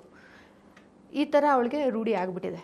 ಎಲ್ಲರೂ ಅದೇ ಹೇಳ್ತಾರೆ, ನಿನ್ನ ಮಗಳು ನಿಮಗೆ ರೂಢಿ ಆಗಿರೋದ್ರೆ ನಿಂಗೆ ಹೆಲ್ಪ್ ಆಗುತ್ತೆ, ಇಲ್ಲಾಂದರೆ ಕಷ್ಟ ಆಗ್ತಿತ್ತು ಅಂತ. ನಾನು ಹೊರಗಡೆ ನಾಟಕಕ್ಕೆ ಹೋಗಿದಾಗ ಒಂದೊಂದು ಟೈಮ್ ನಾನು ಅವಳನ್ನ ಕರ್ಕೊಂಡು ಹೋದಾಗ ಮತ್ತೆ ಅದೇ ಊರಿಗೆ ಹೋಗ್ಬೇಕಾದ್ರೆ ಗಿಣಿಂಗ್ ಕರ್ಕೊಂಬ ಅಂತಾರೆ. ಮಗಳನ್ನ. ಸೊ ನಾನು ಅಲ್ಲಿ ಹೋಗ್ತಿದ್ದೀನಿ, ಈಗ ಧಾರವಾಡ ಹೋಗ್ತಿದ್ದೀನಿ ಅಂದರೆ, ಓ ಅಮ್ಮ ಧಾರವಾಡನಾ, ನಾನು ಬರ್ತೀನಿ ಅಮ್ಮ ಪ್ಲೀಸ್ ಅಂತಾಳೆ. ಬರ್ತಾಳೆ, ಅವಳು ಕಾರಲ್ಲಿ ಕೂರ್ತಾಳೆ, ಟ್ರಾವೆಲ್ ಮಾಡ್ತಾಳೆ. ಈಗ ನಾಳೆ ನಾನು ಶಿವಮೊಗ್ಗಕ್ಕೆ ಹೋಗಬೇಕು, ನಾಡಿದ್ದು ಉಡುಪಿ, ಕುಂದಾಪುರ, ಅದಾದಮೇಲೆ ಮತ್ತೆ ಕೊಪ್ಪದಲ್ಲಿ ಪಂಚಕರ್ಮ. ವಾಪಸ್ ಬರೋಕ್ಕೆ ಒಂದು 20 ಡೇಸ್ ಬೇಕು ನನಗೆ. ಸೊ 20 ಡೇಸಲ್ಲಿ ಪಂಚಕರ್ಮಕ್ಕೆ ಒಂದು ಕರ್ಕೊಂಡು ಹೋಗೋಕ್ಕಾಗಲ್ಲ, ಇನ್ನೆಲ್ಲ ಕಡೆನೂ ಇರ್ತಾಳೆ, ಇನ್ನು ಶಿಬಿರಕ್ಕೆ ಹೋಗ್ತಾಳೆ. ನಮ್ಮಮ್ಮನೂ ಕೂಡ ನಮ್ಮ ಜೊತೆನೇ ಟ್ರಾವೆಲ್ ಮಾಡ್ತಾರೆ. ಸೊ ಅಂದರೆ ಎಲ್ಲವೂ ಅಲ್ಲ, ಹಿಂಗೇನಾದರೂ ಇಂಥ ಕಡೆ ಹೋಗ್ಬೋದು, ನೀವು ಏನೋ ನೋಡಿ ಇದು ಅನ್ನುವಾಗ ಹಿಂಗೆ ಟ್ರಾವೆಲ್ ಮಾಡ್ತೀವಿ. ಸೊ ಇದು ಫ್ಯಾಮಿಲಿ. ಗಿಣಿ ಕೂಡ ರೂಢಿಸ್ಕೊಂಬಿಟ್ಟಿದ್ದಾಳೆ. ಅಮ್ಮಂಗೆ ಹೇಳೋಗ್ಬೇಕಾದ್ರೆ, ಗಿಣಿ ಅಮ್ಮ ನಾಳೆ ಶೋ ಹೊರಡ್ತು ಮಗಳೇ ಆಯಿತಾ ಅಂದ. ಶೋನಾ, ಸರಿ ಅಮ್ಮ ಆಯಿತು ಅಂತ ಅವಳು ಪ್ರಿಪೇರ್ ಆಗಿಬಿಡ್ತಾಳೆ. ನಾನು ಇನ್ನೂ 10 ಡೇಸ್ ಬರಲ್ಲಕ್ಕಂದ, 15 ಡೇಸ್ ಬರಲ್ಲಕ್ಕಂದ ಅಂದ್ಬಿಟ್ರೆ ಓಕೆ. ಹೇಳಲಿಲ್ಲ ಅಂದ್ರೆ, ಅಮ್ಮ ನೀ ಹೇಳ್ದೆ ಹೋಗ್ಬಿಟ್ಟೆ, ಹೋಗಮ್ಮ ಯಾವ ಊರಲ್ಲಿ ಇದೆಯಾ, ನಾನು ಬರ್ತೀನಿ ಅಂತಾಳೆ. ಸೊ ಮೊದಲೇ ಹೇಳ್ಬಿಡ್ತೀನಿ ಒಂದೊಂದು ಸಲ ಹೋಗುವಾಗ. ಇನ್ನು ನನ್ನ ಕಿಟ್ಟಲ್ಲಿ ಏನಿರ್ಬೇಕು ಅಂದರೆ, ನಾನು ಟ್ರಾವೆಲ್ ಮಾಡ್ತಾ ಜಾಸ್ತಿ ತಿಂತೀನಿ, ತುಂಬ ತಿಂತಿರ್ತೀನಿ. ನಂಗೆ ಒಂದು ಮೊಗ್ಗಿದೆ, ಆ ಮಗ್ಗು ನಂಗೆ ಇರಲೇಬೇಕು. ನಾನು ಕಾರಲ್ಲೇ ಇಟ್ಟಿರ್ತೀನಿ ಯೂಶಲಿ, ಕೈಯಲ್ಲಿ ಇಳಿದಾಗ ಕೈಯಲ್ಲಿರುತ್ತೆ, ಇಲ್ಲಾಂದರೆ ಬ್ಯಾಗಲ್ಲಿ. ಆ ಮಗ್ಗಲ್ಲಿ ನಾನು ನೀರು ಕುಡಿತಿರ್ತೀನಿ, ಬಿಸಿ ನೀರು ಹಾಕ್ಕೊಂಡು ಗ್ರೀನ್ ಟೀ ಹಾಕ್ಕೊಂಡು ನೀರು ಕುಡಿತಿರ್ತೀನಿ. ಎಲ್ಲಾದರೂ ನನ್ನ ಕಣ್ಣಿಗೆ ಫಿಲ್ಟ್ರ್ ಕಾಫಿ ಕಾಣಿಸ್ಬಿಡ್ತು, ಅದಕ್ಕೆ ಫಿಲ್ಟ್ರ್ ಕಾಫಿ ಹಾಕ್ಕೊಳ್ತೀನಿ. 1 ಗಂಟೆ ಕುಡಿತಾನೆ ಇರ್ತೀನಿ. ಆಮೇಲೆ ಎಳ್ನೀರು ಕುಡಿತೀನಿ. ಒಟ್ಟು ನನಗೇನಂದರೆ, ನಾನು ಗೊತ್ತಿಲ್ಲ, ಟ್ರಾವೆಲ್ ಮಾಡಬೇಕಾದ್ರೆ, ಡ್ರೈವ್ ಮಾಡಬೇಕಾದ್ರೆ ಜಾಸ್ತಿ ಬಾಯಾಡಬೇಕು, ತುಂಬ ಬಾಯಾಡ್ತಿರ್ತೀನಿ ನಾನು. ಯೂಶಲಿ ನಾನು ಬಾಯಾಡ್ತೀನಿ. ಈಗ ಏನಾದರೂ ಈ ಥರ ಮಾತಾಡುವಾಗ, ನಾಟಕಗಳು ಸ್ಟೇಜ್ ಮೇಲೆ ಇದ್ದಾಗ, ಶೂಟ್ ಮಾಡೋ ಆಚೆ ಬಂದ ತಕ್ಷಣ ಏನಾದ್ರು ಬಾಯಿಗೆ ಹಾಕೋಬೇಕು. ನೋಡಿ ಏನಾದರೂ ಇಡಿ ಬಾಯಿಗೆ ಹಾಕೋಬೇಕು, ಬಾಡ್ತಾ ಇರ್ತೀನಿ. ಸೊ ಕೆಲವರು ದಮ್ ಹೊಡಿಯೋ ಅಭ್ಯಾಸ ಇರುತ್ತೆ, ನಂಗೆ ಗೊತ್ತಿಲ್ಲ. ನನಗೆ ಸಿಪ್ ಟು ಸಿಪ್ ಕಾಫಿ ಕುಡಿಯೋದು, ಕಾಫಿ ಅಡಿಕ್ಷನ್ ಜಾಸ್ತಿ. ಹಂಗೆ ಇಲ್ಲ ಬಿಸಿ ನೀರಾದರೂ ಕುಡಿತಿರ್ತೀನಿ. ಸೊ ಇವಾಗ ಬೇರೆ ನಟಿಯರತ್ತಾದರೆ ಕೇಳ್ಬೋದು ನಾವು, ಯಾವ ಥರ ಇವಾಗ ಫುಡ್ಡನ್ನು ಹೊರಗಡೆ ಹೋದಾಗ ಫುಡ್ಡನ್ನು ಯಾವ ಥರ ಇದು ಮಾಡ್ತೀರಿ ಆ ಥರ. ಸೊ ನಿಮ್ಮ ಹತ್ರ ಅದನ್ನು ಕೇಳಬೇಕಾಗಿಲ್ಲ, ನೀವು ಇವಾಗ ಹೇಳ್ಬಿಟ್ರಲ್ಲ, ಯಾವುದೇ ಆದ್ರೂ ನಾನು ಟ್ರೈ ಮಾಡ್ತಾ ಇರ್ತೀನಿ ಹೊಸತನ್ನು. ಆ ಊರಿಗೆ ಹೋದರೆ ಅಲ್ಲಿನ ಫುಡ್ಡನ್ನು ಟ್ರೈ ಮಾಡ್ತಿರ್ತೀರಿ. ನಾನು ಟ್ರಾವೆಲ್ ಮಾಡಿದ್ರೆ ಏನಾಗುತ್ತೆ ಅಂದರೆ, ಸ್ಪೆಷಲಿ ನಾಟಕದ ಟ್ರಾವೆಲಿಗೆ ಹೋದರೆ ನಾನು ದಪ್ಪ ಆಗ್ಬಿಡ್ತೀನಿ.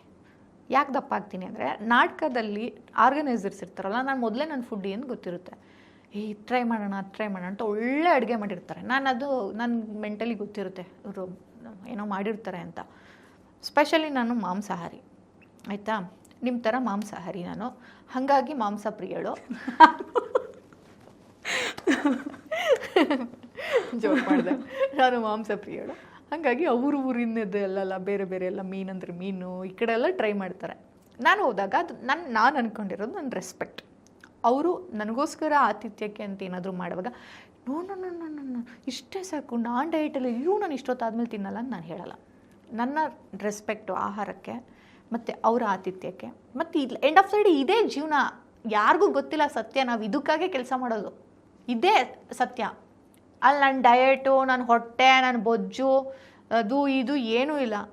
ಊಟ ಮಾಡಿ ನೆಮ್ಮದಿಯಾಗಿ ಅವ್ರ ಜೊತೆ ಕೂತ್ಕೊಂಡು, ನಾಟಕ ಎಲ್ಲ ಆದಮೇಲೆ ಅವ್ರ ಜೊತೆ ಡೈನಿಂಗ್ ಟೇಬಲ್ ಮೇಲೆ ಊಟ ಮಾಡ್ತಾ, ಅದು ಏನು ಒಬ್ರಿಬ್ರು ಇರಲ್ಲ, ಅವ್ರುಗಳೆಲ್ಲ ಬಂದಿರುತ್ತೆ ಟೀಮೆಲ್ಲ, ಅವ್ರನ್ನ ಇನ್ನಷ್ಟು ತಿಳ್ಕೊಳ್ತಾ ಹೊಟ್ಟೆ ತುಂಬ ಊಟ ಮಾಡಿ, ಕಣ್ಣು ತುಂಬ ನಿದ್ದೆ ಮಾಡಿ, ಬೆಳಗ್ಗೆ ಬೇಗ ಎದ್ದು, ಬೆಳಗ್ಗೆದು ಏನಾದರೂ ಸ್ವಲ್ಪ ಬ್ರೇಕ್ಫಾಸ್ಟು ಆರ್ಗನೈಸ್ ಆಗಿರಲ್ಲ ಅಂದರೆ, ಇಲ್ಲ ನಾನು ಬೆಳಗ್ಗೆ ಬೇಡ ಮಧ್ಯಾಹ್ನ ಏನಾದ್ರು ತಿನ್ನೋಣ ಅಂದೆ, ಆವಾಗ ಸ್ವಲ್ಪ ಇದೆ ಬಿಸಿನೀರು, ಎಳ್ನೀರು, ಹಣ್ಣು ಈ ಥರ ತಿಂತೀನಿ. ಬಿಟ್ಟರೆ ಮತ್ತು ನಾನು ತುಂಬ ಕೆಲಸ ಮಾಡ್ತೀನಲ್ವಾ, ದೇಹ ಕೇಳುತ್ತೆ ಊಟ ಬೇಕು, ಏನಾದ್ರು ಸಂಜೆ ತಿಂತಾ ಇರಬೇಕು, ಇನ್ನೇನೋ ತಿನ್ನಬೇಕು, ಹಿಂಗೆ ಕೇಳ್ತಾ ಇರುತ್ತೆ. ಒಂದು ಬಾಕ್ಸ್ ಇಟ್ಟಿರ್ತೀನಿ ಕಾರಲ್ಲಿ, ಇಲ್ಲಿ ಏನಾದರೂ ಇದ್ದರೆ ಇಡ್ಲಿ ಅಂದರೆ ಇಡ್ಲಿ ಪಾರ್ಸಲ್ ಮಾಡ್ಕೊಂಡು ತಿಂತಾ ಇರ್ತೀನಿ. ತುಂಬ ತಿಂತೀನಿ ನಾನು. ಆವಾಗ ನಾನು ಯಾವುದೇ ಇರಲ್ಲ. ವಾಪಸ್ ಬಂದಮೇಲೆ ಅದಕ್ಕಾಗಿ ನನ್ನ 1 ವಾರನೇ ಇಡ್ತೀನಿ, ಎಕ್ಸಸೈಸ್ ಮಾಡ್ತೀನಿ, ಅದ್ರ ಜೊತೆಗೆ ಬ್ಯಾಲೆನ್ಸ್ಡ್ ಫುಡ್ಗೆ ಬರ್ತೀನಿ. ಅದೆಲ್ಲ ನನಗೆ ಸ್ವಲ್ಪ, ಈಗ ದಪ್ಪ ಆಗಬೇಕು ಅಂದರೂ ಆಗ್ತೀನಿ, ಓಕೆ ಈಗ ಸಣ್ಣ ಆಗಿಬಿಡೋಣ ಇಷ್ಟು ದಿನದಲ್ಲಿ ಅಂದ್ರೂ ಆಗ್ಬಿಡುತ್ತೆ. ಒಟ್ಟದು ಇರೋದೊಂದು ಜೀವನ ಅಪ್ಪ, ತಿಂದ್ಕೊಂಡು ಉಣ್ಕೊಂಡು ಚೆನ್ನಾಗಿರೋಣ. ಆದರೆ ಗೊತ್ತಿರಬೇಕು, ಇವಾಗ ನಾವು ತಿಂದ್ವಿ ಅಂದರೆ, ಇವಾಗ ಏನೋ ಇದರಿಂದ ಆಗ್ತಿದೆ ಅಂದರೆ ನಾವು ಅದನ್ನು ಬ್ಯಾಲೆನ್ಸ್ ಮಾಡಿಕೊಂಡು ಮತ್ತೆ ಹೇಗೆ ಆರೋಗ್ಯವಾಗಿರೋಕ್ಕೆ ಸಾಧ್ಯ ಆಗುತ್ತೆ.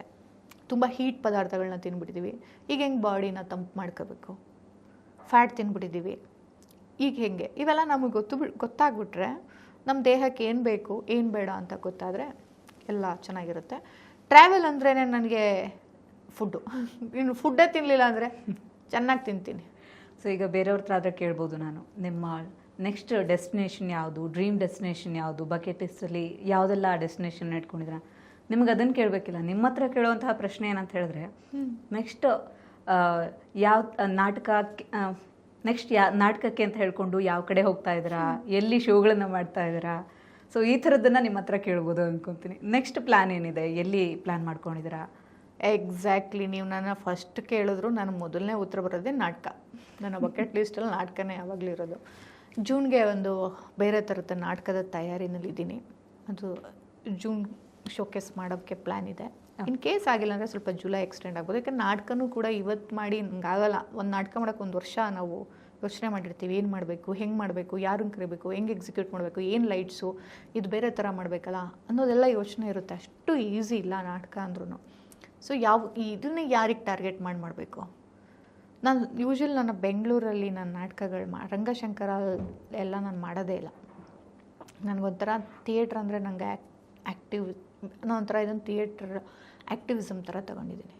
ಜನ ಜೊತೆ ಬೆರಿಬೇಕು, ಅಲ್ಲಿನ ಪ್ಲೇಸ್ಗೆ ಹೋಗಿ ಮಾಡೋ ಅಷ್ಟೇ ಅಲ್ಲ, ಯಾವುದಾದ್ರೂ ಒಂದು ವಿಷಯನ, ಸಾಮಾಜಿಕ ಕಳಕಳಿ ಇರೋ ವಿಷಯನ ನಾವು ನಾಟಕದಿಂದ ಹೇಳಬೇಕು.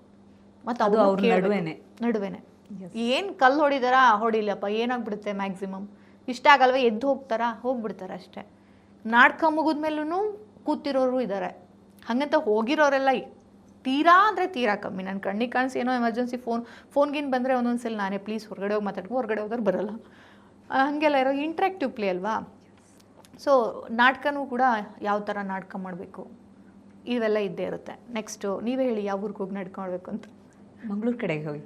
ಮಂಗಳೂರು ಕಡೆನೂ ಮಾಡಿದ್ದೀನಿ. ಯಾಕೆ ಗೊತ್ತಾ, ನಾನು ಮಂಗಳೂರು ಹೇಳಿದ್ದು, ನೀವು ಹೆಂಗೂ ನಾನ್ ವೆಜ್ ಇಷ್ಟಪಡ್ತೀರಿ. ಸೊ ಅಲ್ಲಿ ಮಂಗಳೂರು ಮೀನು, ನಾನು ನಾನ್ ವೆಜ್ ಅಲ್ಲದೆ ಇರ್ಬೋದು, ಬಟ್ ನನ್ನ ಊರ ಬಗ್ಗೆ ಗೊತ್ತಲ್ವಾ. 23 days ಮಂಗಳೂರು, ಅದೇ ಸೌತ್ ಕೆನರಾನೇ ಇದ್ದೆ. ಅಲ್ಲೂ ಕೂಡ ಸೌತ್ ಕೆನರಾ 23 days ಪ್ಲ್ಯಾನ್ ಮಾಡಿ, ಅಲ್ಲಿ ಏನಂದರೆ ಬರೀ ಮೀನು ತಿಂತಾರೆ. ಇಲ್ಲಿ ಕೂತ್ಕೊಂಡಾಗ ಅನ್ಸುತ್ತೆ ಬರೀ ಮೀನು ತಿಂತಾರಪ್ಪ, ಹೀಟ್ ಆಗಲ್ವಾ ಅನ್ಸುತ್ತೆ. ಆದ್ರೆ ಆಗಲ್ಲ. ಬಟ್ ಅಲ್ಲಿನ ನೇಚರ್ ಏನಿದೆ, ಅಲ್ಲಿನ ಹವಾಮಾನ ಏನಿದೆ, ಅದಕ್ಕೆ ತಕ್ಕಂಗೆ ಅವ್ರು ತಿಂತಾರೆ. ಇಲ್ಲ, ಅದ್ರ ಜೊತೆ ಅವ್ರು ತಿನ್ನೋದು ಬಾಯ್ಲ್ಡ್ ರೈಸು. ಹೌದು, ಅದು ತಂಪು. ಆ ತಂಪಿಗೆ ಬ್ಯಾಲೆನ್ಸ್ ಇದೇ ಆಹಾರ ಕ್ರಮ ಅಂದರೆ. ಬ್ಯಾಲೆನ್ಸ್ಡಾಗಿ ತಿನ್ನಬೇಕು. ಇಲ್ಲಿ ಮೀನು, ಇಲ್ಲಿ ಚಿಕನ್ನು, ಇಲ್ಲಿ ಮಟನ್ನು, ಇಲ್ಲಿ ಇದು ಅಂತ ಫುಲ್ ತಟ್ಟೆ ತುಂಬ ಅದೇ ತಿಂದರೆ ನೋಡಿ ನಿಮ್ಗೆ ಎಷ್ಟು ಖುಷಿ ಆಗ್ತಿದೆ ಹೇಳ್ತಾ ಇದ್ರೆ ಅಲ್ವಾ. ಸೊ ಮಂಗಳೂರು ಆಹಾರನೂ ಚಂದ. ನಂಗೆ ಸ್ವಲ್ಪ ಕಷ್ಟ ಆಗೋದು ಮಲೆನಾಡು. ಬೇಡ ನಾನು ಇದು ಹೇಳೋದು. ಅಲ್ಲಿ ಸ್ವಲ್ಪ ಕಷ್ಟ. ಹುಳಿ ಮೊಸರುಳಿ, ಅದು ನಮ್ಮ ಕಡೆನೂ ಮಾಡ್ತಾರೆ. ಅಲ್ಲ, ಅದನ್ನೇ ಮಾಡ್ತಾರೆ. ಅನ್ನ, ಒಂದು ಪಲ್ಯ, ಉಪ್ಪು, ಮೊಸರುಳಿ. ನಾನು ಹೊರಗಡೆಯಿಂದ ಸೂಜಿಮೆಣ್ಸು ಗಿಡ ಅಂತೂ ಇರುತ್ತೆ ಗೊತ್ತಾ ಅಲ್ಲಿ ಮಲೆನಾಡಲ್ಲಿ. 2-3 ಸೂಜಿಮೆಣ್ಸು ತಿಕ್ಕಿತ್ಕೊಂಡು ಊಟಕ್ಕೆ ಕೂತಾಗ, ಆದರೆ ನಾಟಕದವ್ರಿಗೆಲ್ಲ ಹಿಂಗೆ ಎಲೆ ಹಾಕ್ಬಿಡ್ತಾರಲ್ಲ, ಅನ್ನ, ಕೆಂಪಕ್ಕಿ ಅನ್ನ ಹಿಂಗೆ ಹಾಕಿ, ಅನ್ನ ಎಲ್ಲ ಹಾಕಿ, ಇದೆಲ್ಲ ಹಾಕಿ, ಆ ಮೆಣಸಿನ್ಕಾಯಿನ ಹಿಂಗೆ ಕಿವುಚ್ಕೊಂಡು ಹಿಂಗೆ ಕಲಿಸ್ಕೊಂಡು ತಿನ್ನೋದು. ಆದರೆ ಎಲ್ಲ ಅಡ್ಜಸ್ಟ್ ಮಾಡ್ಕೊತೀನಿ, ಇಲ್ಲ ಅಂತಲ್ಲ. ಮಂಗಳೂರು ಕಡೆದು ತುಂಬ ಇಷ್ಟ ಆಗುತ್ತೆ. ಅಲ್ಲಿ ವೆಜಿಟೇರಿಯನ್ಸ್ ಅಂತ ಹೇಳಿರೋದು ಕಮ್ಮಿ ಜನ. ಸೊ ಆಲ್ಮೋಸ್ಟ್ ಅಂದರೆ ನಾನ್ ವೆಜ್ಜೇ ಬೇಕು ಅಂತಿಲ್ಲ ನನಗೆ. ಅಲ್ಲಿ ನಾನ್ ವೆಜ್ ಇದ್ದೇ ಇರುತ್ತೆ, ಮಸ್ಟ್ ಆ್ಯಂಡ್ ಶುಡ್. ಒಂದು ಪಿಕ್ಕಲ್ಲು ಆದರೆ ಉಪ್ಪಿನಕಾಯಿಲಿರುತ್ತೆ. ಸೊ ಉತ್ತರ ಕರ್ನಾಟಕದ ಆಹಾರ ಇನ್ನೂ ಮಜಾ. ನಿಜವಾದ ಬ್ಯಾಲೆನ್ಸ್ಡ್ ಫುಡ್ ಊಟ ಮಾಡೋರು ಅಂದರೆ ಅವರು. 2 ರೊಟ್ಟಿ, ಒಂದು ಕಾಯಿ ಪಲ್ಯ, ಸೊಪ್ಪಿನ ಪಲ್ಯ, ಇನ್ನೊಂದು ಹಸಿ ತರಕಾರಿ, ಒಂದು ಚಟ್ನಿ ಪುಡಿ, ಮೊಸರುನೇನು ಇಷ್ಟ 1 ಸ್ಪೂನ್ ನನಗೆ ಹಾಕಲ್ಲ. ಮೊಸರು, ಚೂರನ್ನ, ಒಂದು ಚೂರು ಬೇಳೆ ಸಾರು. ಮತ್ತು ಅದರಲ್ಲಿ ಪಲ್ಯದಲ್ಲಿ ಮಜಾ ಏನಂದರೆ ಒಂದು ಬೇಳೆನೂ ಇರುತ್ತೆ, ಬೇಳೆ ಪಲ್ಯ ಇರುತ್ತೆ, ಕಾಳಿನ ಪಲ್ಯನೂ ಇರುತ್ತೆ, ಸೊಪ್ಪು ತರಕಾರಿ ಪಲ್ಯನೂ ಇರುತ್ತೆ, ಮತ್ತು ಹಸಿ ತರಕಾರಿ ಎಷ್ಟು ತಿಂತಾರೆ. ಎಷ್ಟು ಚೆಂದ ಗೊತ್ತಾ ಅವ್ರದ್ದು. ಹೆವಿನೂ ಅನಿಸಲ್ಲ, ಕೆಲಸ ಮಾಡ್ಬೋದು. ಒಳ್ಳೆ ಬ್ಯಾಲೆನ್ಸ್ಡ್. ಈಗ ನಾನು ಆಲ್ರೆಡಿ ಅದ್ರ ಬಗ್ಗೆ ಮಾತಾಡಿದೆ. ಸಾಕಷ್ಟು ಪ್ರಶಸ್ತಿಗಳು ಬಂದಿದೆ ನೀವು ಅಭಿನಯಿಸಿರೋ ಸಿನಿಮಾಗಳಿಗೆ ಅಂತ. ಅಭಿನಯ ಅದಕ್ಕೆ ಹೊರತುಪಡಿಸಿ ಇವಾಗ ಅದರಿಂದ ಹೊರಬಂದು ನಿರ್ದೇಶನ ಅನ್ನುವಂತಹ ಹೊಸ ಹೆಜ್ಜೆಯನ್ನು ಇಡೋದಕ್ಕೆ ಏನಾದರೂ ಟ್ರೈ ಮಾಡ್ತಿದ್ದೀರಾ? ಖಂಡಿತ. ನನ್ನ ನೆಕ್ಸ್ಟ್ ಟಾರ್ಗೆಟು ಅಫ್ಕೋರ್ಸ್ ನಿರ್ದೇಶನ ಅನ್ನೋದು ಒಂದು ದೊಡ್ಡ ಇದು. ಅಂದರೆ ಏನೇ ಮಾಡಿದ್ರೂ ಮೊದಲು ನುಗ್ಗೋದು ಕಷ್ಟ. ಮೊದಲು ಒಂದು ಸಲ ನುಗ್ಗೋವರೆಗೂ ಏನೇ ಆದರೂ ಕಷ್ಟ. ನುಗ್ಗಿದ ಮೇಲೆ ಆದರೂ ಅದೇ ನೀರಿಗೆ ಬಿದ್ದ ಮೇಲೆ ಆಳ ಎಲ್ಲ ಗೊತ್ತಾಗುತ್ತೆ ಅಂತಾರಲ್ಲ, ಹಗ್ಲ ಆಳ ಎಲ್ಲ ಗೊತ್ತಾಗುತ್ತೆ. ಹಾಗೆ ಬೀಳಬೇಕು, ಡೈರೆಕ್ಷನ್ ಅನ್ನೋ ಆಸೆ ಇದೆ. ನಾನು ಈವನ್ ಈ ಫೀಲ್ಡಿಗೆ ಬಂದಿದ್ದು ನಾನು ನಿರ್ದೇಶನ ಮಾಡಬೇಕು ಅಂತಲೇ ಬಂದಿದ್ದು. ಯಾವುದೋ ಒಂದು ಸಿನಿಮಾ, ಆ ಸಿನಿಮಾಗೆ ಸ್ಟೇಟ್ ಅವಾರ್ಡ್, ಫಸ್ಟು ಮೊದಲನೇ ಸಿನಿಮಾಗೆ ಸ್ಟೇಟ್ ಅವಾರ್ಡ್, ಅದಾದಮೇಲೆ ಮತ್ತೆ ಅವಾರ್ಡ್ ಎಲ್ಲ ನಟಿ ಅಂತಾರೆ. ನನ್ನ ಡೈರೆಕ್ಷನ್ ಅನ್ನೋದು ತಲೆಯಲ್ಲಿ ಇದ್ದೇ ಇದೆ, ಡೈರೆಕ್ಷನ್ ಮಾಡಬೇಕು ಅಂತ. ಬಹುಶಃ ನಾನು ಅಂದ್ಕೊಂಡಂಗೆ ಈ ವರ್ಷ ಆಗಬೇಕು, ಆಗಿಲ್ಲ ಅಂದರೆ ಗೊತ್ತಿಲ್ಲ. ಸೊ ನಾರ್ಮಲಿ ಟ್ರಾವೆಲ್ ಮಾಡುವಾಗ ಸಾಕಷ್ಟು ಜನ ಅವ್ರು ಏನು ಉಡುಗೆ ಇರುತ್ತೆ ಅದರಲ್ಲೇ ಹೋಗ್ಬಿಡ್ತಾರೆ. ಇನ್ನೂ ಒಂದಷ್ಟು ಜನ ವೆರೈಟಿ ಆಗಿ ಕಾಣಿಸ್ಕೊಳ್ಳೋದು ಬೇಡ, ಅವರಲ್ಲಿ ನಾವು ಒಬ್ಬರಾಗ್ಬಿಡೋಣ ಅಂತ ಅಂದ್ಕೊಳ್ಳೋರು ಇರ್ತಾರೆ. ಸೊ ನೀವು ಯಾವ ಕ್ಯಾಟಗರಿಗೆ ಸೇರಿದವರು? ಅಲ್ಲಿನವ್ರ ಜೊತೆ ಬೆರೆಯೋದಕ್ಕೆ ಅಲ್ಲಿನ ಆ ಕಾಸ್ಟ್ಯೂಮನ್ನೇ ಹಾಕುವಂಥವ್ರ, ಅಥವಾ ನಿಮ್ಮ ರೆಗ್ಯುಲರ್ ಏನಿರುತ್ತೆ ಕಾಸ್ಟ್ಯೂಮ್ ಅದನ್ನು ಹಾಕೊಳ್ಳುವಂಥವ್ರ ನೀವು? ನನಗೆ ಅಂದರೆ ಇದು ತುಂಬ ತುಂಬ ಒಳ್ಳೆ ಪ್ರಶ್ನೆ. ನಾವು ಎಷ್ಟೇ ವಿಚಾರವಾಗಿ ಮಾತಾಡಿದ್ರು ಅದು ಅವ್ರ ಫ್ರೀಡಮ್ ಅಂತ ಅಂದರೂ ಕೂಡ ಒಂದು ಕಂಫರ್ಟಬಲ್ ಅನ್ನೋದು ತುಂಬ ಇಂಪಾರ್ಟೆಂಟ್. ಅದು ವೈಯಕ್ತಿಕವಾಗಿ ನನ್ನೊಬ್ಳು ಕಂಫರ್ಟಬಲ್ ಅಲ್ಲ, ನನ್ನ ಸುತ್ತಮುತ್ತ ಇರೋರು ಕೂಡ ನಾನು ಹಾಕಿರೋ ಬಟ್ಟೆನಲ್ಲಿ ಎಷ್ಟು ಕಂಫರ್ಟಬಲ್ ಆಗಿದ್ದಾರೆ ಅನ್ನೋದು ತುಂಬ ಇಂಪಾರ್ಟೆಂಟ್. ಅದು ಆಗಲೇಬೇಕು. ಇವನ್ ನಾನು ನಾಟಕ ಮಾಡಬೇಕಾದ್ರೆ ಈ ಥರ ವೇಲ್ ದುಪ್ಪಟ್ಟ ಬಂದು ಹಿಂಗೇನೋ ಪ್ಯಾಂಟ್ ಹಿಂಗೆಲ್ಲ ಹಾಕೊಂಡು ನಾವು ರಿಹರ್ಸಲ್ ಮಾಡೋಕ್ಕಾಗಲ್ಲ. ಅದಕ್ಕೇನಂದರೆ ಕಂಫರ್ಟಬಲ್ ಒಂದು ಪ್ಯಾಂಟ್ ಹಾಕ್ಕೊಂಡು ಹಿಂಗೆ ಮೇಲೆ ಎತ್ಕೊಂಡು ಅದೇನೋ ಹಿಂಗೆ ದುಪ್ಪಟ್ಟ ಕಟ್ಕೊಂಡು ಹಿಂಗೆ ರಿಹರ್ಸಲ್ ಮಾಡ್ತಿರ್ತೀವಿ. ಯಾರೋ ಬಂದರು ಅಂದ ತಕ್ಷಣ ಸೀರೆ ಉಟ್ಕೊಂಡು ನಾವು ರಿಹರ್ಸಲ್ ಮಾಡೋಕ್ಕಾಗಲ್ಲ. ಸೊ ಹಿಂಗೆಲ್ಲ ಇರುತ್ತೆ. ಆದರೆ ಊರು ಒಳಗಡೆ ಹೋದಾಗ ಅವ್ರ ಮನೆ ಊಟಕ್ಕೆ ಕರೆದಾಗ ಓಕೆ, ಸ್ವಲ್ಪ ಸರಿ ಮುಖ ತೊಳ್ಕೊಂಡು ಇನ್ನೂ ಸ್ವಲ್ಪ ಸರಿ ಮಾಡಿಕೊಂಡು ಅವ್ರ ಮನೆಯವ್ರಾಗಿ ಹೋಗೋಣ, ಅವ್ರ ಊರವ್ರಾಗಿ ಹೋಗೋಣ ಅಂತ ಅನಿಸುತ್ತೆ. ಮಾಮೂಲಿ ಗೋವಾಗೆಲ್ಲ ಹೋಗ್ಬೇಕಾದ್ರೆ ಸೀರೆ ಉಟ್ಕೊಂಡು ಹೆಂಗೆ ಬೀಚ್ಗಿಳಿಯಲ್ಲ, ತುಂಬು ಬಟ್ಟೆ ಹಾಕ್ಕೊಂಡು, ಹಂಗೆ ಹಳ್ಳಿಗೆಲ್ಲ ಹೋಗಬೇಕಾದ್ರೆ ಅಲ್ಲಿ ಜನಕ್ಕೆ ಹೆಂಗಿದಾರೋ ಹಂಗಿರೋದು ಒಳ್ಳೆಯದು. ಅದು ಸ್ಪೆಷಲಿ ನಮ್ಗೆ ಆರ್ಟಿಸ್ಟು ಕಾರಲ್ಲಿ ಡ್ರೈವ್ ಮಾಡಬೇಕಾದ್ರೂ, ತುಂಬ ಟ್ರಾವೆಲ್ ಮಾಡಬೇಕಾದ್ರೂ ಸ್ವಲ್ಪ ಕಂಫರ್ಟಬಲ್ ಆಗಿರೋ ಬಟ್ಟೆ ಹಾಕೋತೀವಿ, ಶ್ರಗ್ ತೆಗಿತೀವಿ. ಕಾರ್ ಓಡಿಸ್ಬೇಕಾದ್ರೆ ಇನ್ನೆಲ್ಲೋ ಶೆಕೆ ಶ್ರಗ್ ತೆಗಿತೀವಿ. ಯಾರೋ ಬಂದರು ಅಂದ ತಕ್ಷಣ ನಮಗೆ ಗೊತ್ತಿಲ್ಲದೆ ನಾವು ಯಾವಾಗ ಅವ್ರಿಗೆ ಕಂಫರ್ಟಬಲ್ ರೆಸ್ಪೆಕ್ಟ್ ಕೊಡ್ತೀವಿ ಅನಿಸುತ್ತೋ ಅವಾಗ ನಮಗೆ ಗೊತ್ತಿಲ್ಲದೆ ದುಪ್ಪಟ್ಟ ಹಾಕ್ಕೊಳ್ಳೋದು, ಶ್ರಗ್ ಹಾಕ್ಕೊಳ್ಳೋದು ಮಾಡೇ ಮಾಡ್ತೀವಿ. ಸೊ ನನ್ನ ಇಷ್ಟ, ಅವ್ರ ದೃಷ್ಟಿ ಸರಿಬೇಕು ಅಷ್ಟೇ ಅಂತ ಅಂದ್ಕೊಂಡ್ರೆ ಅದು ಸ್ವಲ್ಪ ಕಷ್ಟ ಆಗ್ಬಿಡುತ್ತೆ. ಅಂದರೆ ಅವ್ರ ದೃಷ್ಟಿನ ತೀರ್ಮಾನ ಮಾಡೋಕ್ಕೆ ನಾನು ಯಾರು? ನೀವು ಹಿಂಗೆ ನೋಡಿ, ನೀವು ಇದನ್ನೇ ತಿನ್ನಿ, ಹಿಂಗೆ ಯಾಕೆ ನೋಡೋಲ್ಲ ನೀವು ಅಂತ ಹೇಳಕ್ಕೆ ನಾನು ಯಾರು? ಒಂದು ಮೈಂಡ್ ಇಲ್ಲ ಅಂದರೆ ಮೈಂಡ್ ಇಲ್ಲ. ಒಟ್ನಲ್ಲಿ ನಾನು ಅವ್ರ ಊರಿಗೆ ಹೋಗಿದ್ದೀನಿ, ಅವ್ರ ಪ್ರದೇಶಕ್ಕೆ ಹೋಗಿದ್ದೀನಿ, ಅವ್ರ ಮನೆಯಲ್ಲಿದ್ದೀನಿ ಅಂದರೆ ನಾನು ಆ ಸ್ಪೇಸಲ್ಲಿ ನಾನಿದ್ದೀನಿ. ಅವ್ರಿಗೆ ಹರ್ಟ್ ಆಗದಿರೋ ಥರ, ಅವರ ಭಾವನೆಗೆ ಹರ್ಟ್ ಆಗದಿರೋ ಥರ ಒಳ್ಳೆಯದು. ಇನ್ನು ನನ್ನ ಫ್ರೀಡಮ್ ಆಫ್ ಸ್ಪೀಚ್ನ ನಮ್ಮ ಮಾಧ್ಯಮಗಳಲ್ಲಿ ಸಾವಿರ ಮಾತಾಡೋಣ ಅಲ್ವಾ? ಮಾಧ್ಯಮಗಳಲ್ಲಿ ಸಾವಿರ ಮಾತಾಡೋಣ, ನಾಟಕದಿಂದ ಮಾತಾಡೋಣ, ನನ್ನ ಅಜೆಂಡಾನ ಬೇರೆ ಬೇರೆ ಇದರಲ್ಲಿ ಹೇಳ್ಕೊಳ್ಳೋಣ, ಪುಸ್ತಕದಲ್ಲಿ ನನ್ನ ಫ್ರೀಡಮ್ ಆಫ್ ಸ್ಪೀಚ್ನ ವ್ಯಕ್ತಪಡಿಸೋಣ. ಆದರೆ ಹೋದಾಗ ಅವ್ರೇನು ಹಾಕ್ತಾರೆ ತಟ್ಟೆಲಿ ನಾನು ಅದನ್ನೇ ತಿನ್ನೋಳು. ನಂಗೆ ಮುದ್ದೆ ಬೇಕ್ರಿ ಅನ್ನೋಕ್ಕಾಗಲ್ಲ. ಅವರು ಹೆಂಗಿರ್ತಾರೆ ಹಾಗೆ ಇರಬೇಕು ನಾವು. ಇದು ನನ್ನ ಮಾತು, ಅಂದರೆ ವಸ್ತ್ರದ ಬಗ್ಗೆ. ಸೊ ಹೀಗೆ ಸಾಕಷ್ಟು ಟ್ರಾವೆಲ್ ಮಾಡಿದಿರಿ ಈ ರಂಗಭೂಮಿಗಾಗಿ. ಸೊ ನಾರ್ಮಲಿ ಒಂದು ಕಡೆ ನಾವು ಟ್ರಾವೆಲ್ ಮಾಡ್ತೀವಿ ಅಂತ ಹೇಳಿದ್ರೆ ಅಲ್ಲಿನ ನೆನಪುಗಳನ್ನು ತೊಗೊಂಡು ಬಂದೇ ಬರ್ತೀವಿ. ಸೊ ಇಲ್ಲಿ ಏನು ಶಾಪಿಂಗ್ ಮಾಡ್ಕೊಂಬಂದ್ರಿ ಅಂತ ವರ್ಡ್ ಯೂಸ್ ಮಾಡೋಕ್ಕಾಗತ್ತೋ ಇಲ್ವೋ ನಂಗೆ ಗೊತ್ತಿಲ್ಲ, ಬಟ್ ಅಲ್ಲಿನ ನೆನಪನ್ನು ಯಾವ ರೀತಿಯಲ್ಲಿ ಹೊತ್ತು ತರ್ತೀರಿ? ಶಾಪಿಂಗಲ್ಲ ರೀ, ನಾಟಕಕ್ಕೆ ಹೋಗಿದ್ನಲ್ಲ ಉತ್ತರ ಕರ್ನಾಟಕ ಟ್ರಾವೆಲ್, 30 ದಿನ 40 ಶೋ. ಮಧ್ಯದಲ್ಲಿ ಒಂದು ಕಾರ್ ಹೋಗ್ತಿತ್ತು ಬೆಂಗಳೂರಿಗೆ, ಯಾರ್ದು ಇನೋವಾ. ಮಧ್ಯದಲ್ಲಿ ಏನು ಮಾಡಿದ್ದೀನಿ ಅಂದರೆ ಅವ್ರು ಕೊಟ್ಟಂತಹ ಸೀರೆ, ಉಡುಗೊರೆ ಜೊತೆಗೆ ಶಾಲು ಮತ್ತು ಪೇಟ, ಹಾರ, ಇದನ್ನೆಲ್ಲ ಗಾಡೀಲಿ ಹಾಕಿ ಫುಲ್ ತುಂಬಿಟ್ಟಿದೆ. ಹಿಂದಗಡೆ ಊರಿಗೆ ಕಳಿಸಿದೆ, ಬೆಂಗಳೂರಿಗೆ ಕಳಿಸಿದೆ. ವಾಪಸ್ ತಂದಿರೋದು ನಾನೇನು ಅಂದರೆ, ನಾನು ಹೋಗ್ತಾ ನಂದೊಂದು ನಾಟಕದ 2 ಸೂಟ್ ಕೇಸ್, ನಂದೊಂದು ಬ್ಯಾಗ್ ಇರುತ್ತೆ ಬಿಟ್ಟರೆ, ವಾಪಸ್ ಬರ್ತಾ ತುಂಬ ತಗೊಂಡು ಬರ್ತೀನಿ. ರೇಷನ್ ಕೊಡ್ತಾರೆ. ನಾವು ಬೆಳೆದಿರೋ ಬೇಳೆ ಕಣ್ರಿ ಇದು. ನಾವು ಅಲ್ಲಿಂದ ಸೌತ್ ಕೆನರಾದಿಂದ ಬಂದರೆ ಬಾಯ್ಲ್ಡ್ ರೈಸು ಅಂತ ಕೊಡ್ತಾರೆ. ಮಲೆನಾಡಿಂದ ಬಂದರೆ ವೈನ್, ಹೋಮ್ ಮೇಡ್ ವೈನ್ಸ್ ಕೊಡ್ತಾರೆ. ಹೋಮ್ ಮೇಡ್ ವೈನ್ಸ್ ಜೊತೆಗೆ ಒಂದಷ್ಟು ಮಸಾಲೆ ಪದಾರ್ಥಗಳನ್ನ ಕೊಟ್ಟು ಕಳಿಸ್ತಾರೆ. ಎಂಥ ಇದಲ್ವಾ ಅದು? ಹೋಗು ನಾಟಕ ಮಾಡು, ನಾಟಕಕ್ಕೆ ಒಂದು ಹಣ ತಗೋ, ಅದ್ರ ಜೊತೆಗೆ ಸ್ನೇಹ, ಊಟ, ಉಪಚಾರ, ಅದು ಉಡುಗೊರೆ. ಜೀವನ ಅಲ್ವೇನ್ರಿ ಇದು? ನಾನು ಓದ ತಕ್ಷಣ ನಂಗೆ ಇವೆಲ್ಲ ಬೇಡ. ನಾನೊಂದು ಹೋಟೆಲಲ್ಲಿ ಇರ್ತೀನಿ, ನಂದೊಂದು ಪೇಮೆಂಟ್ ಇಷ್ಟಿದೆ, ನನಗೆ ಈ ಪೇಮೆಂಟ್ ಕೊಟ್ಬಿಡಿ ಅಂತ ಅನ್ನೋಕ್ಕಾಗುತ್ತಾ? ನಾವೊಂದು ಲಕ್ಷ ಕೇಳೋಕ್ಕಾಗುತ್ತಾ ನಾಟಕಕ್ಕೆ ಹೋಗ್ಬಿಟ್ಟು ಹಳ್ಳಿಗಳಲ್ಲಿ. ಆದರೆ ಯಾರೋ ದೊಡ್ಡ ಮನುಷ್ಯರು ಮಾಡ್ತಿದ್ದಾಗ ನಾನು ಲಕ್ಷನೂ ತಗೊಳ್ಳೋಣ, ನನಗೆ ಅವ್ರಿಗೆ ಲಕ್ಷ ಕೊಟ್ಟಿದ್ರು ನೀವ್ಯಾಕೆ ಕೊಡಲ್ಲ ಅನ್ನೋಕ್ಕಾಗಲ್ಲ. ಯಾರು ಮಾಡ್ತಿದ್ದಾರೆ, ಯಾರಿಗಾಗಿ ನಾನು ನಾಟಕ ಮಾಡ್ತಿದ್ದೀನಿ ಇಂಪಾರ್ಟೆಂಟ್. ಈಗ ನಾನು ಈ ಥರ ಒಂದು 2 ದಿನ ಬೇರೆ ಬೇರೆ ಊರಿಗೆ ಹೋಗಿ 1-2 ಶೋ ಮಾಡೋದು ಒಂದೇ, ರಂಗಶಂಕರದಲ್ಲಿ ಒಂದೇ ದಿನ 1 ಶೋ ಮಾಡೋದು ಒಂದೇ. ಬೆಂಗಳೂರೇ ಇಲ್ಲೇ ಕ್ಯಾಬ್ ಬುಕ್ ಮಾಡ್ಕೊಂಡು ರಂಗಶಂಕರದಲ್ಲಿ ಇರ್ತೀನಿ, ಶೋ ಮಾಡ್ತೀನಿ, ಜನನೂ ಬರ್ತಾರೆ, ಅಲ್ಲೂ ಜನ. ಇಲ್ಲಿ ಅಧಿಕ ದುಡ್ಡು ಸಿಗುತ್ತೆ ಅನ್ಕೊಳ್ಳಿ. ನನಗೆ ಯಾವ್ದು ಬೇಕು, ನನಗೆ ಯಾವುದ್ರಲ್ಲಿ ಖುಷಿ ಇರೋದು? ನಾರ್ಮಲ್ ಎಲ್ಲರೂ ಇದನ್ನೇ ಚೂಸ್ ಮಾಡ್ತಾರೇನೋ, ನೀವು ಮೇ ಬಿ ಅದನ್ನೇ ಚೂಸ್ ಮಾಡ್ತೀರಾ. ಹಾಂ, ನನಗಿಲ್ಲಿ ಇನ್ನೂ ಬೇರೆ ಥರ ಜೀವನ ಇದೆಯಲ್ಲ, ಹಣದಿಂದ ಆಚೆ ನನ್ನ ಎಕ್ಸ್ಪೀರಿಯನ್ಸ್ ಬೆಳೆದಿದೆಯಲ್ಲ, ಒಂದು ಒಡನಾಟ ಬೆಳೆದಿದೆಯಲ್ಲ. ಸೊ ಈ ಥರ ಟ್ರಾವೆಲ್ ಮಾಡೋರಿಗೆ, ಅಂದರೆ ಈ ರಂಗಭೂಮಿಗಾಗಿ ಪ್ರಯಾಣ ಮಾಡೋರಿಗೆ, ಪ್ರವಾಸ ಮಾಡೋರಿಗೆ ಏನೊಂದು ಟಿಪ್ಸನ್ನು ಕೊಡೋಕ್ಕೆ ಇಷ್ಟಪಡ್ತೀರಿ ನೀವು? ಅಂದರೆ ಈಗ ನಾರ್ಮಲ್ ನಾನು ಬೇರೆಯವ್ರ ಹತ್ರ ಇದನ್ನು ಕೇಳಿದರೆ ಸೊ ಟ್ರಾವೆಲ್ ಟಿಪ್ಸ್ ಏನು ಅಂತ ಕೇಳ್ಬೋದಿತ್ತು. ಬಟ್ ನಿಮ್ಮಲ್ಲಿ ರಂಗಭೂಮಿಗಾಗಿ ಪ್ರವಾಸ ಮಾಡಿದಾಗ, ಪ್ರಯಾಣ ಮಾಡಿದಾಗ ಯಾವ ಥರ ಇರಬೇಕು, ಯಾವ ಥರ ಪ್ಲ್ಯಾನಿಂಗ್ ಇರಬೇಕು, ಏನು ಟಿಪ್ಸ್ ಕೊಡೋಕ್ಕೆ ಇಷ್ಟ? ನನ್ನ ಪ್ರಕಾರ ಪ್ರವಾಸ, ಟ್ರಾವೆಲ್ ಅನ್ನೋದು ಒಂದು ಧ್ಯಾನ ಮಾಡೋಕ್ಕೆ ನೀವು ಹೆಂಗೆ ಪ್ರಿಪೇರ್ ಆಗ್ತೀರಾ, ನಿಮ್ಮ ರೀತಿಯಲ್ಲಿ ಧ್ಯಾನ, ಹಾಗೆ ಇದನ್ನು ಒಂದು ಪ್ರಿಪ್ರೇಷನಲ್ಲಿ ಹೋಗ್ತೀರಾ. ಅಲ್ಲಿ ನೀವು ಮುಖ್ಯವಾಗಿ ಸಮಯ ಸಿಕ್ಕಿದಾಗ ನಿದ್ದೆ ಮಾಡಿ. ನಿದ್ದೆ ತುಂಬ ಇಂಪಾರ್ಟೆಂಟ್. ನಿಮ್ಮ ಎನರ್ಜಿನ ಸೇವ್ ಮಾಡುತ್ತೆ, ನಿಮ್ಮ ಸ್ಟ್ರೆಸ್ನ ಕಡಿಮೆ ಮಾಡುತ್ತೆ. ನಿದ್ದೆ ಮಾಡಿದ್ರೆ ನೆಕ್ಸ್ಟು ನಾವು ಇನ್ನೂ ಸುತ್ತಬೋದು, ಇನ್ನೂ ಹೆಚ್ಚು ಮಾತಾಡ್ಬೋದು. ನಂದು 1-2 ಗಂಟೆ 2 ಗಂಟೆ ಟೈಮ್ ಸ್ಟೇಜ್ ಒಬ್ಬಳೇ ಇರ್ತೀನಿ. ಸೊ ಎನರ್ಜಿನ ನಾವು ಸೇವ್ ಮಾಡಬೇಕು ಅಂದರೆ ನಿದ್ದೆನೂ ಮಾಡಬೇಕು. ನಿದ್ದೆ ಮಾಡಿ ಆಮೇಲೆ ಚೂರು ಎಣ್ಣೆ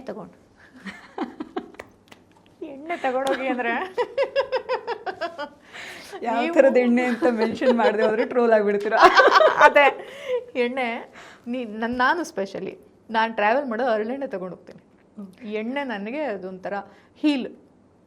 ಹರಳೆಣ್ಣೆ ತಗೊಂಡು ನೀವು ಯಾವುದನ್ನ ಉಪಯೋಗಿಸ್ತೀರ ಆ ಎಣ್ಣೆನ ತಗೊಂಡು, ಕೊಬ್ಬರಿ ಎಣ್ಣೆ ಆಗ್ಬೋದು, ಹರಳೆಣ್ಣೆ ಆಗ್ಬೋದು, ಬೇರೆ ಯಾವುದೇ ಎಣ್ಣೆ ಆದರೂ ಕೂಡ ತಗೊಂಡು ಕೈಯಿಗೆ, ಕಾಲಿಗೆ, ನಾಭಿಗೆ ಮತ್ತು ಇಲ್ಲಿಗೆ ಚೆನ್ನಾಗಿ ಮಸಾಜ್ ಮಾಡಿ, ಅಥವಾ ಒಂದೊಂದು ಸ್ಪೂನ್ ಸುರ್ಕೊಂಡು ನೀವೇ ರಬ್ ಮಾಡಿ ಮಲಗಿ. ನಿಮ್ಗೆ ಅದು ಇನ್ನೂ ರಿಲ್ಯಾಕ್ಸ್ ಕೊಡುತ್ತೆ. ಮತ್ತು ಸ್ಕಿನ್ಗೂ ಅಷ್ಟೇ, ಅದೆಲ್ಲ ಸುಡುವುದು ಏನೇನೋ ಆಗುತ್ತೆ. ಅಂದರೆ ನಾನು ಯೂಶ್ವಲಿ ಹರಳೆಣ್ಣೆ ಹಾಕೋದ್ರಿಂದ ಎಣ್ಣೆನ ನೀವು ಫೇಸಿಗೆ ಹಾಕ್ತಾರೆ. ಆ ಕ್ರೀಮು, ಸನ್ಸ್ಕ್ರೀನ್, ಲೋಷನ್ ಏನೂ ಹಾಕಲ್ಲ ನಾನು. ನನಗೆ ಏನಂದರೆ ರಾತ್ರಿ ನಾನು ರಿಲ್ಯಾಕ್ಸ್ ಆಗೋ ಟೈಮಲ್ಲಿ ನನ್ನ ಸ್ಕಿನ್ನು ಕೂಡ ರಿಲ್ಯಾಕ್ಸ್ ಮಾಡ್ತೀನಿ. ಸೊ ಎಣ್ಣೆ ಮನೆ ಮದ್ದು ಅಂತಾರಲ್ಲ, ಎಣ್ಣೆ ತುಂಬ ಇಂಪಾರ್ಟೆಂಟ್. ಲೈಟಾಗಿ ತಿನ್ನಿ, ಆಮೇಲೆ ನಿದ್ದೆ ಮಾಡಿ. ಅವಾಗ ಯೋಚನೆನೂ ಮಾಡ್ತೀರಾ, ನಾಳೆ ಫ್ರೆಶ್ ಆಗ್ತೀರಾ. ಆಚೆ ಹೋಗ್ಬಿಟ್ಟು ಟ್ರಾವೆಲ್ಗೆ ಹೋಗ್ಬಿಟ್ಟು ಜಾಸ್ತಿ ಫೋನು ಮತ್ತು ಕ್ಯಾಮ್ರಾದಲ್ಲಿ ಇರಬೇಡಿ. ನೀವೇನೂ ನೋಡಲ್ಲ. ನೀವು ಯಾರಿಗೋ ಏನೋ ತೋರಿಸ್ಬಿಟ್ಟು ಆದರೆ ನನಗೇನೋ ಸಿಗ್ತದೆ ಅನ್ಕೊಂಡ್ರೆ ನಿಮ್ಮ ಬಿಟ್ಟಿರೋದು. ಜಾಸ್ತಿ ಫೋನ್ ನೋಡಬೇಡಿ. ಫೋನ್ ಇಟ್ಬಿಟ್ಟು ಕಣ್ಣನ್ನ ಹರಳಿಸ್ಕೊಂಡು ಜನನ ನೋಡಿ, ಅಲ್ಲಿಯ ಪರಿಸರನ ನೋಡಿ, ಅಲ್ಲಿದ್ರ ಜೊತೆಗೆ ಇದು ಬಿಡಿ. Yes, thank you so much. Wind up ಮಾಡಲೇಬೇಕು. ಮಾತಾಡಿದ್ರೆ ಆ್ಯಕ್ಚುಲಿ ಮುಗಿತಾನೇ ಇಲ್ಲ, ಅಷ್ಟು ಕಂಟೆಂಟ್ ಇದೆ. ಟ್ರೋಲ್ ಆಗುತ್ತೆ ಯಾವುದು ಅಂತ ನನಗೆ ಗೊತ್ತಿಲ್ಲ, ಬಟ್ ತುಂಬ ಕಂಟೆಂಟ್ ಇದೆ. ನಿಮ್ಮ ಹತ್ರ ಮಾತಾಡ್ತಾ ಹೋದರೆ ಟೈಮ್ ಹೋಗೋದೇ ಗೊತ್ತಾಗೋದಿಲ್ಲ. Thank you so much. ಇಷ್ಟೊತ್ತು ಸಾಕಷ್ಟು ಇನ್ಫಾರ್ಮೇಷನ್ ಕೊಟ್ರಿ. ನಿಮ್ಮ ಲೈಫ್, ಅದರಲ್ಲೂ ಮುಖ್ಯವಾಗಿ ನಿಮ್ಮ ಟ್ರಾವೆಲ್ ಲೈಫ್ ಹೇಗೆ ಕನೆಕ್ಟೆಡ್ ಆಗಿದೆ ನಿಮ್ಮ ಬಣ್ಣದ ಬದುಕಿನ ಜೊತೆಗೆ ಅನ್ನುವಂಥದ್ದನ್ನು ಸಾಕಷ್ಟು ಇಂಟ್ರೆಸ್ಟಿಂಗ್ ಆಗಿ ಹೇಳ್ಕೊಟ್ರಿ. ಸೊ ತುಂಬ thank you so much. Thank you. ನಿಮಗೂ ಅಷ್ಟೇ. ಭಾಗ್ಯ ಪ್ರವಾಸಿ ಪ್ರಪಂಚ, ಇಂಥದ್ದೆಲ್ಲ ಪ್ರವಾಸಿ ಪ್ರಪಂಚ ಅನ್ನೋದೇ ಒಂಥರ ಚೆನ್ನಾಗಿದೆ. ಜೀವನದಲ್ಲಿ ಪ್ರವಾಸ ಅನ್ನೋದು ತುಂಬ ಇಂಪಾರ್ಟೆಂಟ್. 4 ಗೋಡೆಗಳ ಮಧ್ಯೆನೇ ಇರೋಕ್ಕಾಗಲ್ಲ. ಸೊ ಇಂಥದ್ದೊಂದು ಕಾರ್ಯಕ್ರಮ ಮಾಡ್ತಿದ್ದೀರಾ, ನಮಗೂ ಬೇರೆಯವ್ರ ಬಗ್ಗೆ ಎಲ್ಲ ಅವರ ಪ್ರವಾಸದ ಜೀವನ ತಿಳ್ಕೊಳ್ಳೋಕ್ಕೂ ಕೂಡ ಹೆಲ್ಪ್ ಆಗ್ತಿದೆ. ಇಂಥದ್ದು ಖುಷಿ ಆಯಿತು. Thank you so much. So ಇದಾಗಿತ್ತು ಇವತ್ತಿನ ಟ್ರಾವೆಲ್ ಟಾಕ್ಸ್. ನೋಡ್ತಾ ಇರಿ ಪ್ರವಾಸಿ ಪ್ರಪಂಚ, ವಿಹಾರವೇ ವಿಶ್ವ. ನಮಸ್ಕಾರ.